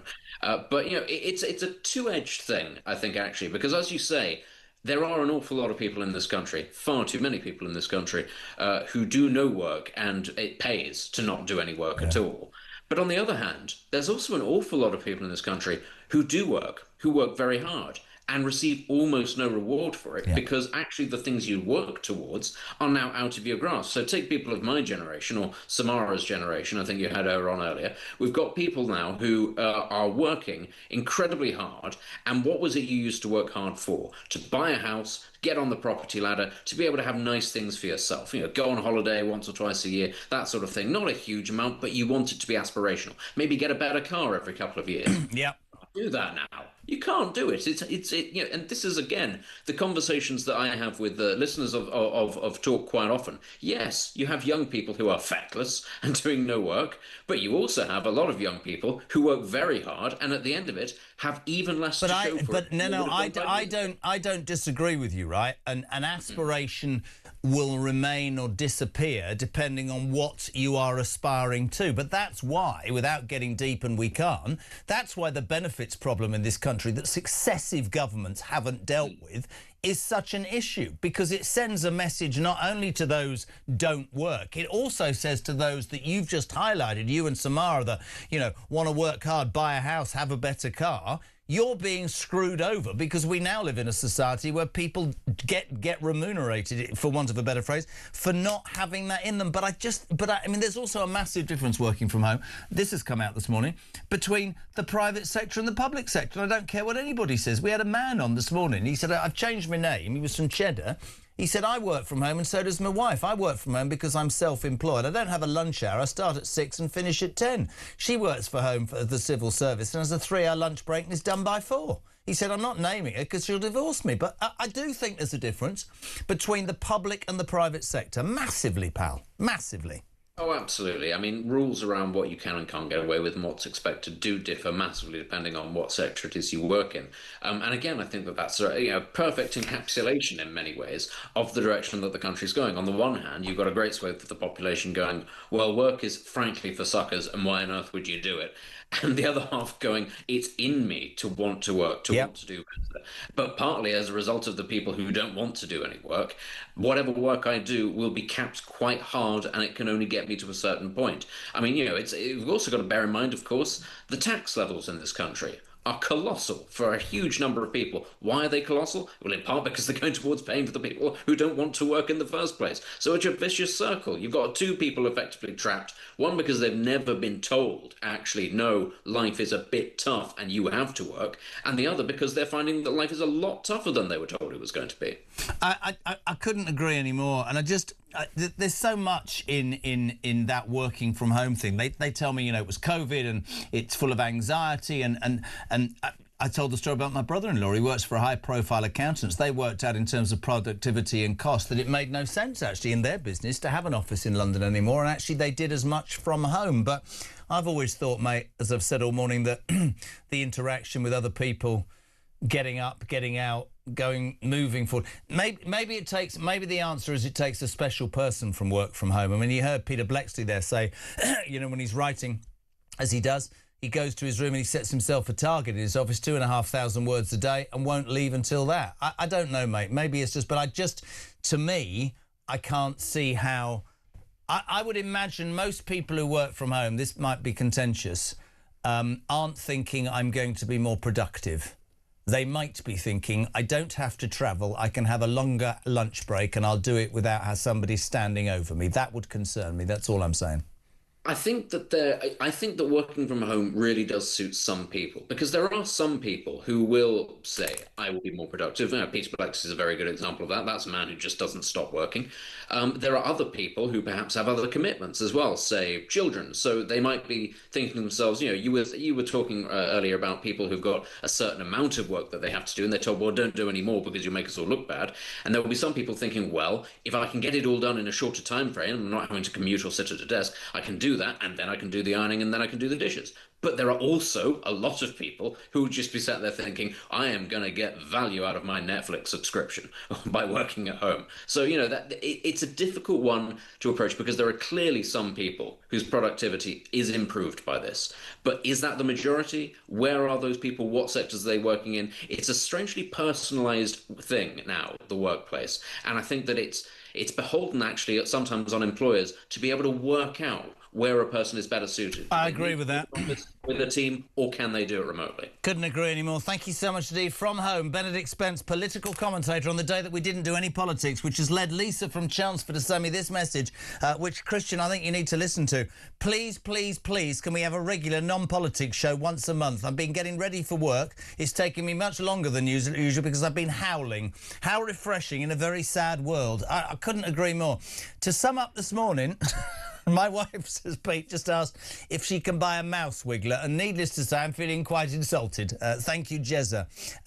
Morning, Jez, says Ash, to the grumpy git, moaning about waiters asking if your food's OK. It's the 5-minute rule. You should check on your customer within 5 minutes of the order to ensure everything's good. The poor lad was doing a really, really good job. This next text sums up my morning. This is from Steve Chandler, who says, I'd like to talk about useless bosses, namely mine. My boss once rang me to ask for my phone number because he said he didn't have it and wanted to get in touch with me. Oh, God, we're still at it. Morning, Darren. Good morning, Jez. Darren from Bradford. I work from home. I have done for the last year or so.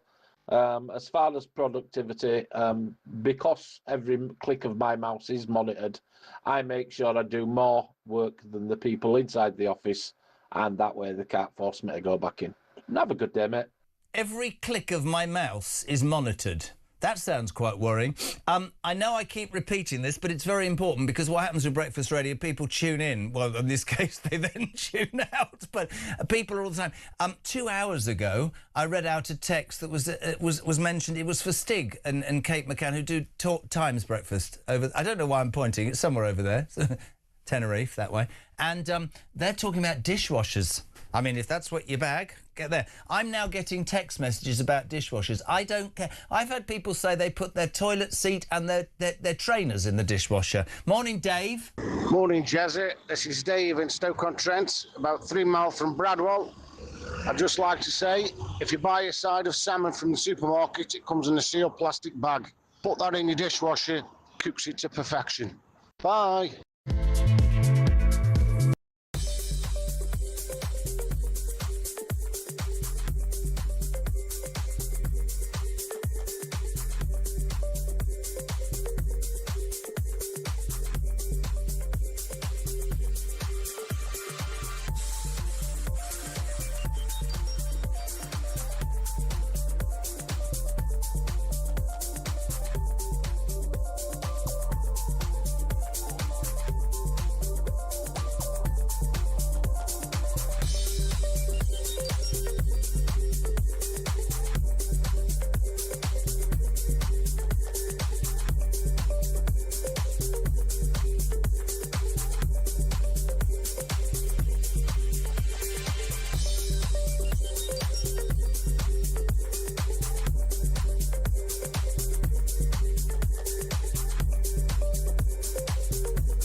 When conflict breaks out anywhere in the world, it has consequences here at home. Talk War is your definitive national security briefing. From the conflict in Ukraine to the tensions in Gaza and the latest escalation with Iran, this is where you'll find comprehensive comment and expert analysis with multiple updates throughout the day. The Talk War podcast from Talk, available on the Talk app or wherever you get your podcasts.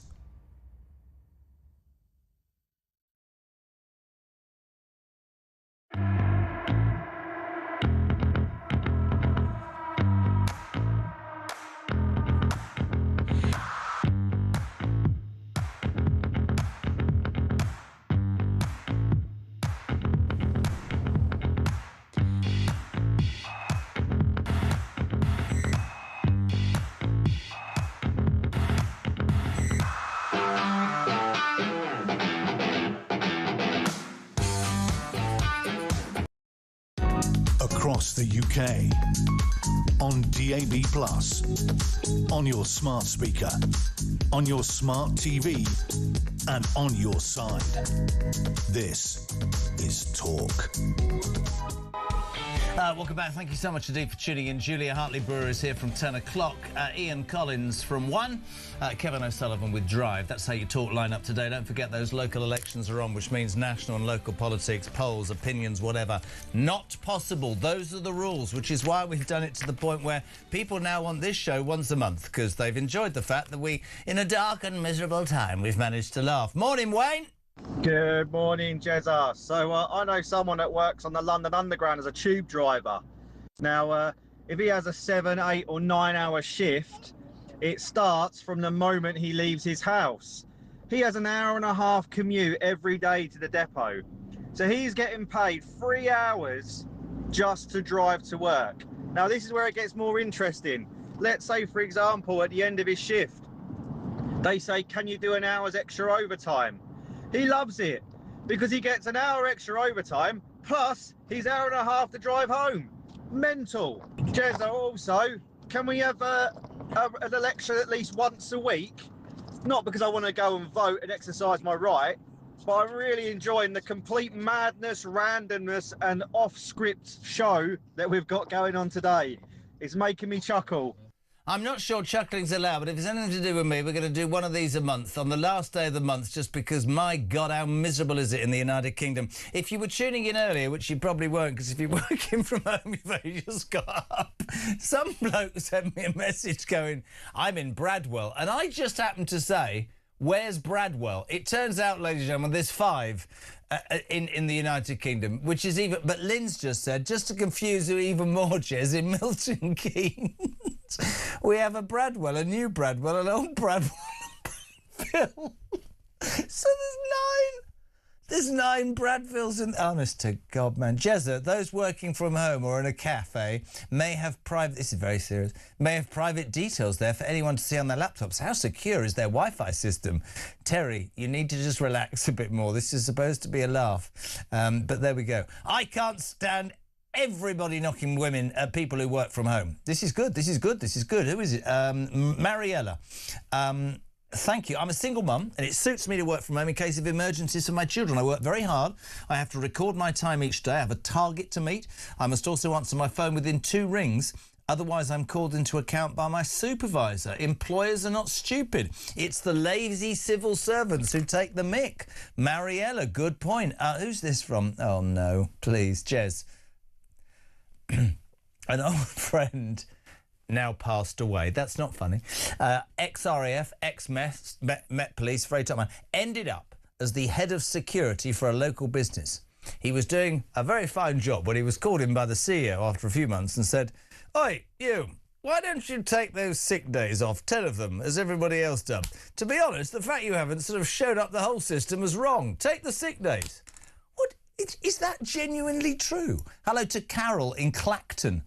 Good to hear from you, Kaz. Working from home, what about the knock-on effect with sandwich shops, cafes and the like are not getting much trade? Also, the couple of times I've had to phone different companies who are clearly working from home, washing up while I was talking, also some taking an absolute age to answer. People should be made to go to work. Let's go to Norfolk. In Norfolk. Morning, Marion, how are you? I'm fine, how are you? There's a Bradwell in Norfolk, isn't there?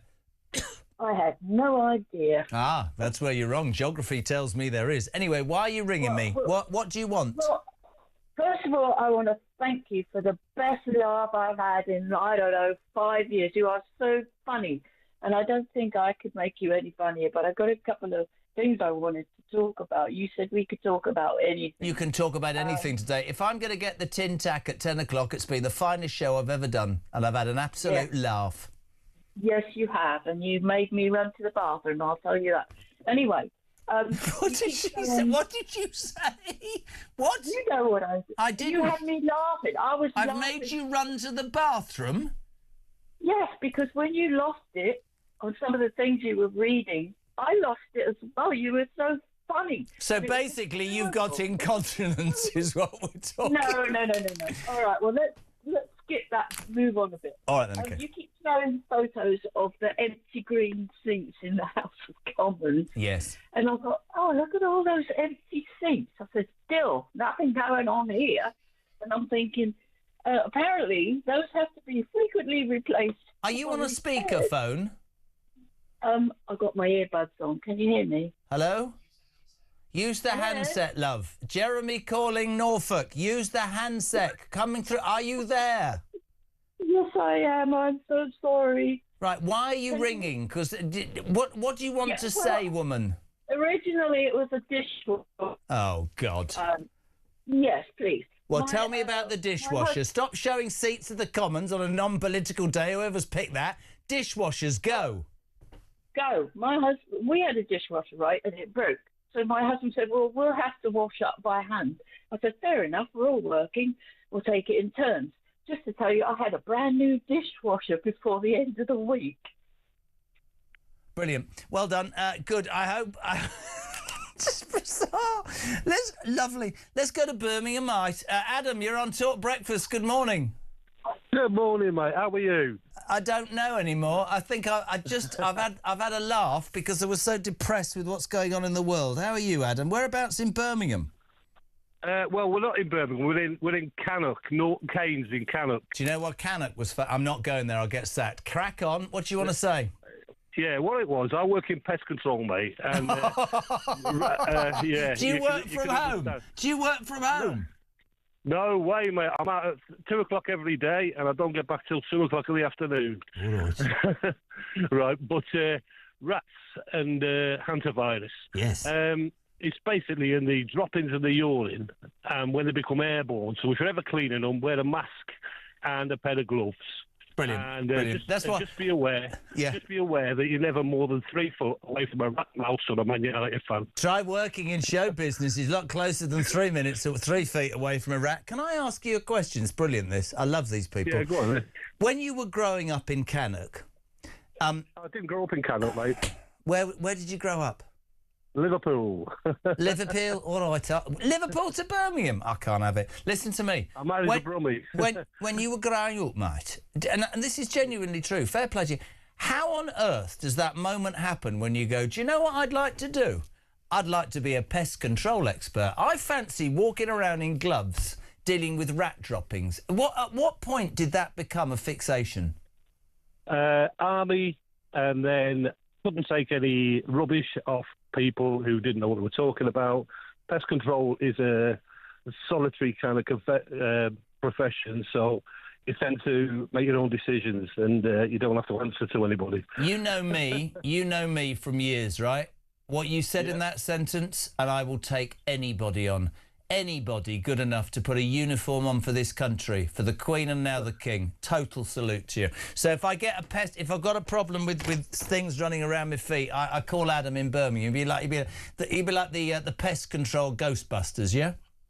That's right, mate. You come to me, mate. I will do. Are you in a relationship? Because how does that work? I'm married.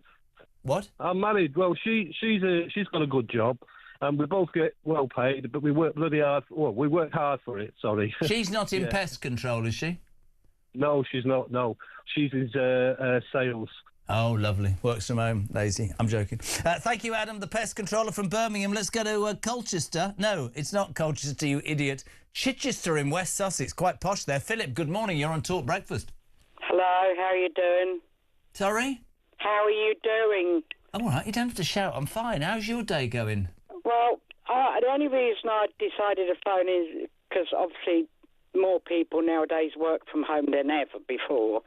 I mean, I've grown up working in horticulture where it means it's physical. Yes. You know, you don't have a computer. It's out in the environment, you could say. Well, you're not going to take a computer to plant tomato plants. Well, you're not. No. So where's AI going to come into that apart from mechanical? Anyway. Also, I work from home, but I'm partial sighted and got type 1 diabetes. And the only reason I'm working from home and claiming universal credit is because it's the only thing I can do. I'm not allowed to drive anymore, where most people do, of course, backwards and forwards to work. So I spend most of my time here at home. So, you know, I just wanted to put my listen, and that's what I love. Hear me out, and I've said this before. It's like when we're talking about benefits, and we can't do politics today, and people think I'm criticising. I'm not. Yeah, I am criticising that people take advantage because it takes money away from the genuine. How inspiring to hear that you could sit there and do nothing, but you do actually work and you do give back. And let me tell you, hand on heart, you're the very sort of person that I would use as a model, and I use that example every single day. I'm quite proud to have been born into a country, or I was, that helps people who need help. I'm sick and tired of being born into a country that seems to help people who don't actually give anything back. And I think there are many people who work from home and do a good job, but there's also people we've learned today predominantly in the public sector, who probably take the mickey. But great to have you on, Philip. You have a good day. Chichester's a beautiful place, isn't it? Well, it is, but now it's being built up out around it. I'd rather remember it as it used to be. Yeah, well, I sort of think that about the United Kingdom. Good man, 17 minutes to 10. Philip in Chichester in Sussex. Bill. By the way, Jess, I'm not called Jess, actually, just so you're aware. That's gone well, hasn't it? 30 years and you can't get my name right. There's 2 Bradwells in Essex, one near Braintree and the other one near the River Blackwater. If you have been with us since 6, which you won't have been, not if you're working from home, somebody just said, it's Dave in Bradwell. Never again am I going to say, where's Bradwell then, Christian? 7 of them. Steve, took me an hour online. There's 7 Bradwells in the UK if you count New Bradwell in Milton Keynes. Honestly, can you not just go to work? Oh, no, you can't go to work. You're working from home. Stevie D, the one not for me. He's in Liverpool. Well, he's not. He's been on the road. What does it say here? Been on the road since 3:30am. I haven't laughed this much in years. Do this every week. Keep up the good work. Well, Steve Downham, I'm not sure I'll be allowed to. Can you imagine? I work for myself, says Darren. Bradford. I'm currently serving myself a cup of coffee in bed. Is that your tea break or coffee break? Andy, we need more info on that cooking salmon in the dishwasher. This could be a game changer. God. You know, when you sign up for this, I'm going to talk to Prime Ministers and Cabinet Ministers. We're going to talk about issues that matter. What matters to you lot? A man who rang up and said that you can buy a salmon in a plastic bag and bung it in a dishwasher and cook it. Is that actually true, or is somebody winding me up? Because your glasses would be fishy, wouldn't they? Trainers don't go in the dishwasher, they go in the washing machine. The peasants out there are appalling, says James. Outrageous. Jez, hubby and I are miserable, full of flu, hacking coughs, but I've got to say you've made us cry with laughter this morning. Goodness me, well, that's nice. And finally, Keith in Shrewsbury says, when I first started my new job, we were asked to work from home on a Monday and Friday. I wasn't that happy about it, but my boss said, sorry, mate, Monday's my washing day and Friday I do the grocery shop. So if you want to rock the boat, you can get another job. 9:45 talk.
Across the UK, on DAB+, on your smart speaker, on your smart TV, and on your side. This is Talk. Welcome back. 13 minutes to 10. Christian and Mayor Julia here from 10 o'clock. 0344 499 1000. Text to 87222. What a show. Lammy, I'm going to try and read this without laughing, because apparently laughing's not good. He's not called Lammy, he's called Andy in Leicester. I used to drive a truck in a unionised company. I don't want to name them. I used to get my work done quickly. I used to return to the depot by 3 p.m. Eventually, one day I got summoned to the office by the depot manager and union rep and told in no uncertain terms not to show my bloody face anywhere near the depot until at least 5 p.m, as I was ruining every other person's overtime claims and was a disgrace. and a shame on the company. So, Jez, believe it or not, I spent the next 2 years sat on the M6 at a service station just to keep my job, says Andy in Leicester. Wow. Ryan, good morning. Hi, Jezza. Ryan from Kent here. Do you know what annoys me? Cash point machines. Why is it? Put all my PIN number in. They ask me if I want to check balance, cash with receipt, and some other option. So I press cash. Why does it then ask me whether I want to check my balance? If I wanted to check my balance, I would have clicked the check balance option, wouldn't I? And then you click no, put the amount of money you want to draw out in. Would you like a receipt with that? Well, no, so I would have pressed the blooming option with cash with receipt, wouldn't I? Blooming annoying. Thanks, Jezza. Unbelievable. I'll tell you what we're going to do, Christian. Last day of the month, we are going to do this show where they can talk about cash machines. What else annoys you? I'll tell you what annoys me. Self-service things in supermarkets. You know the idea of let's be more efficient. There's always some man or woman that you have to say, I can't... If I go to Marks and Spencer, it's a very sad story, live in a hotel sometimes, little bottle of wine, just a steeny little bottle of wine, £5.40, right? Just one glass, because I wouldn't want to give the wrong impression.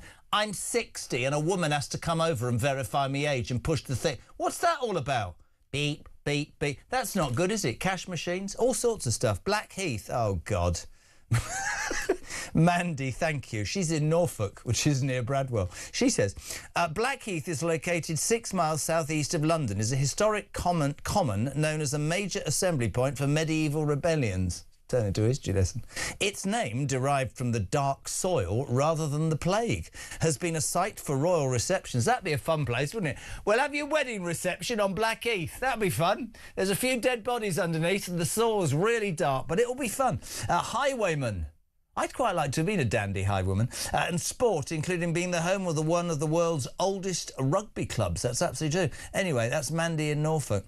Black country, Jane, what? Is because of the Industrial Revolution. Right, I know that. That's good. Kim. Oh. Right. She's on a cruise. Oh, on the Enchanted... What's she supposed to say? She's on the Enchanted Princess sailing round the Med. That's the name of...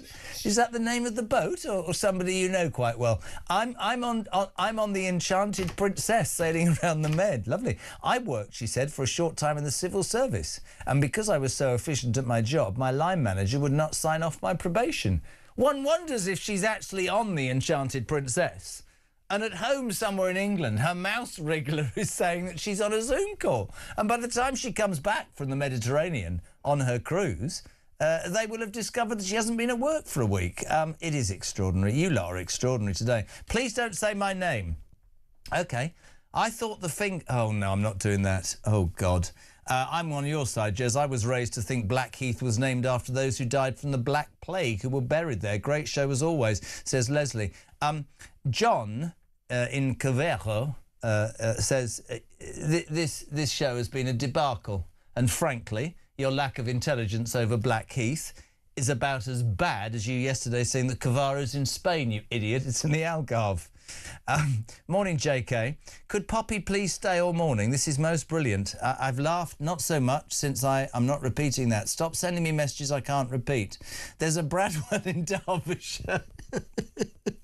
There's a Blackheath in the West Midlands. I honestly cannot do this anymore. Peter, Surely Blackheath should be renamed Crackheath these days. We're going back. Pete says, send Poppy to each of the Bradwells to do a report. We could send Samara next week. Samara Gill live from Bradwell. 7 of them, 7 days of a time. No, she can't work 7 days. She's got to work from home. How's she going to get a Bradwell working from home? Jeff, can you please refer to it as shirking from home rather than working?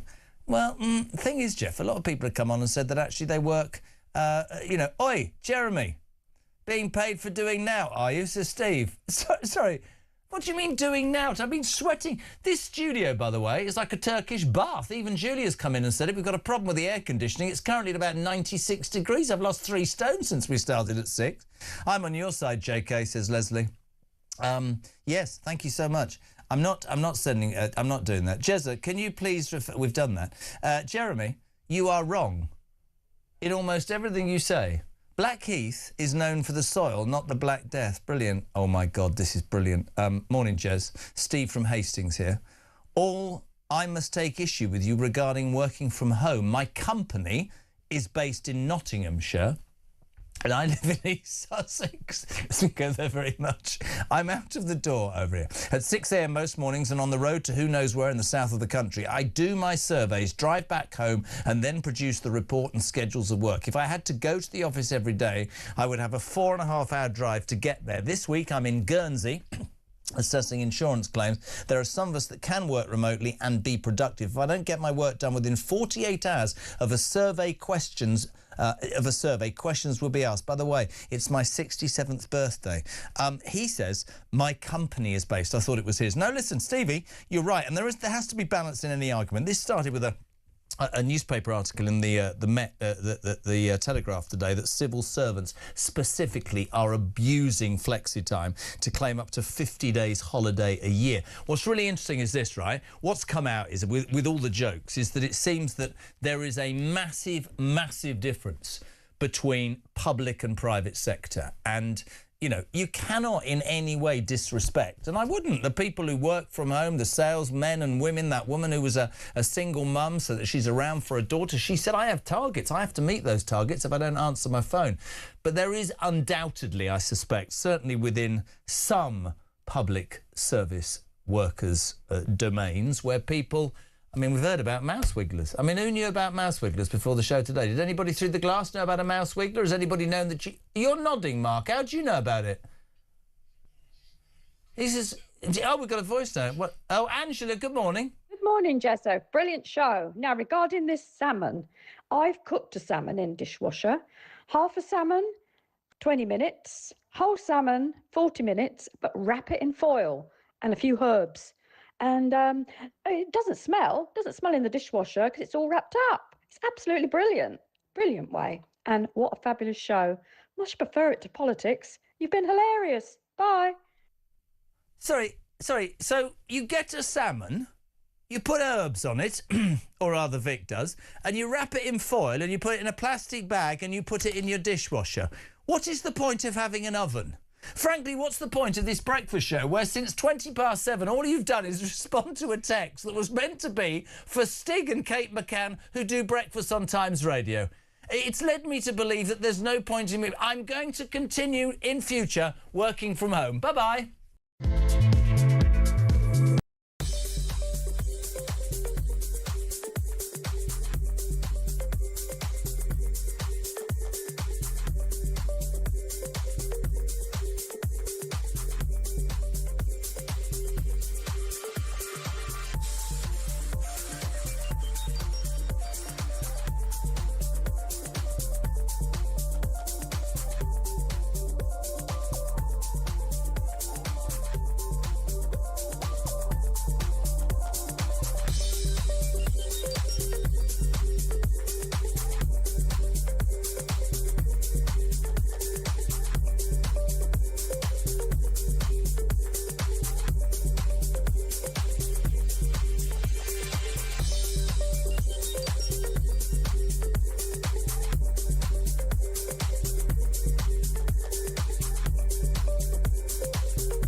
Breaking news this morning revealed that under the Terrorist Act, 242 people were arrested in the year to June of this year. Something you can indulge in as to all the people who aren't going to prison because, well, there's no prison spaces. So this is a Talk exclusive. We've been looking at I said, you take these cuffs off me and speak to me like a human being rather than a common criminal. You're just left wondering, does these people who lead us actually hate Britain? Yeah. Do they not love our country and everything that we've stood for? Across the UK, on DAB+, on your smart speaker, on your smart TV, and on your side. This is Talk. Welcome back. We've got a minute and a half. Julia Hartley-Brewer is here. She will bring normality back to the maddest 4 hours. Well, I mean, we try. I mean, if I'm the one bringing normality back, this country is in a very bad state. Mate, on the back of this working from home, tell the envelope story. You don't mind. This is absolutely brilliant. People doing themselves out of a job by being Sharon from Northampton. I was sacked for being too polite and too helpful. Well, never that. No, I had a little job after uni. It's supposed to be like lasting a few weeks, stuffing envelopes for a company, and genuinely I had about 6 of us, and I worked out what is the quickest way to stuff an envelope. I had us all out of a job within 3 weeks because we were doing everything so efficiently.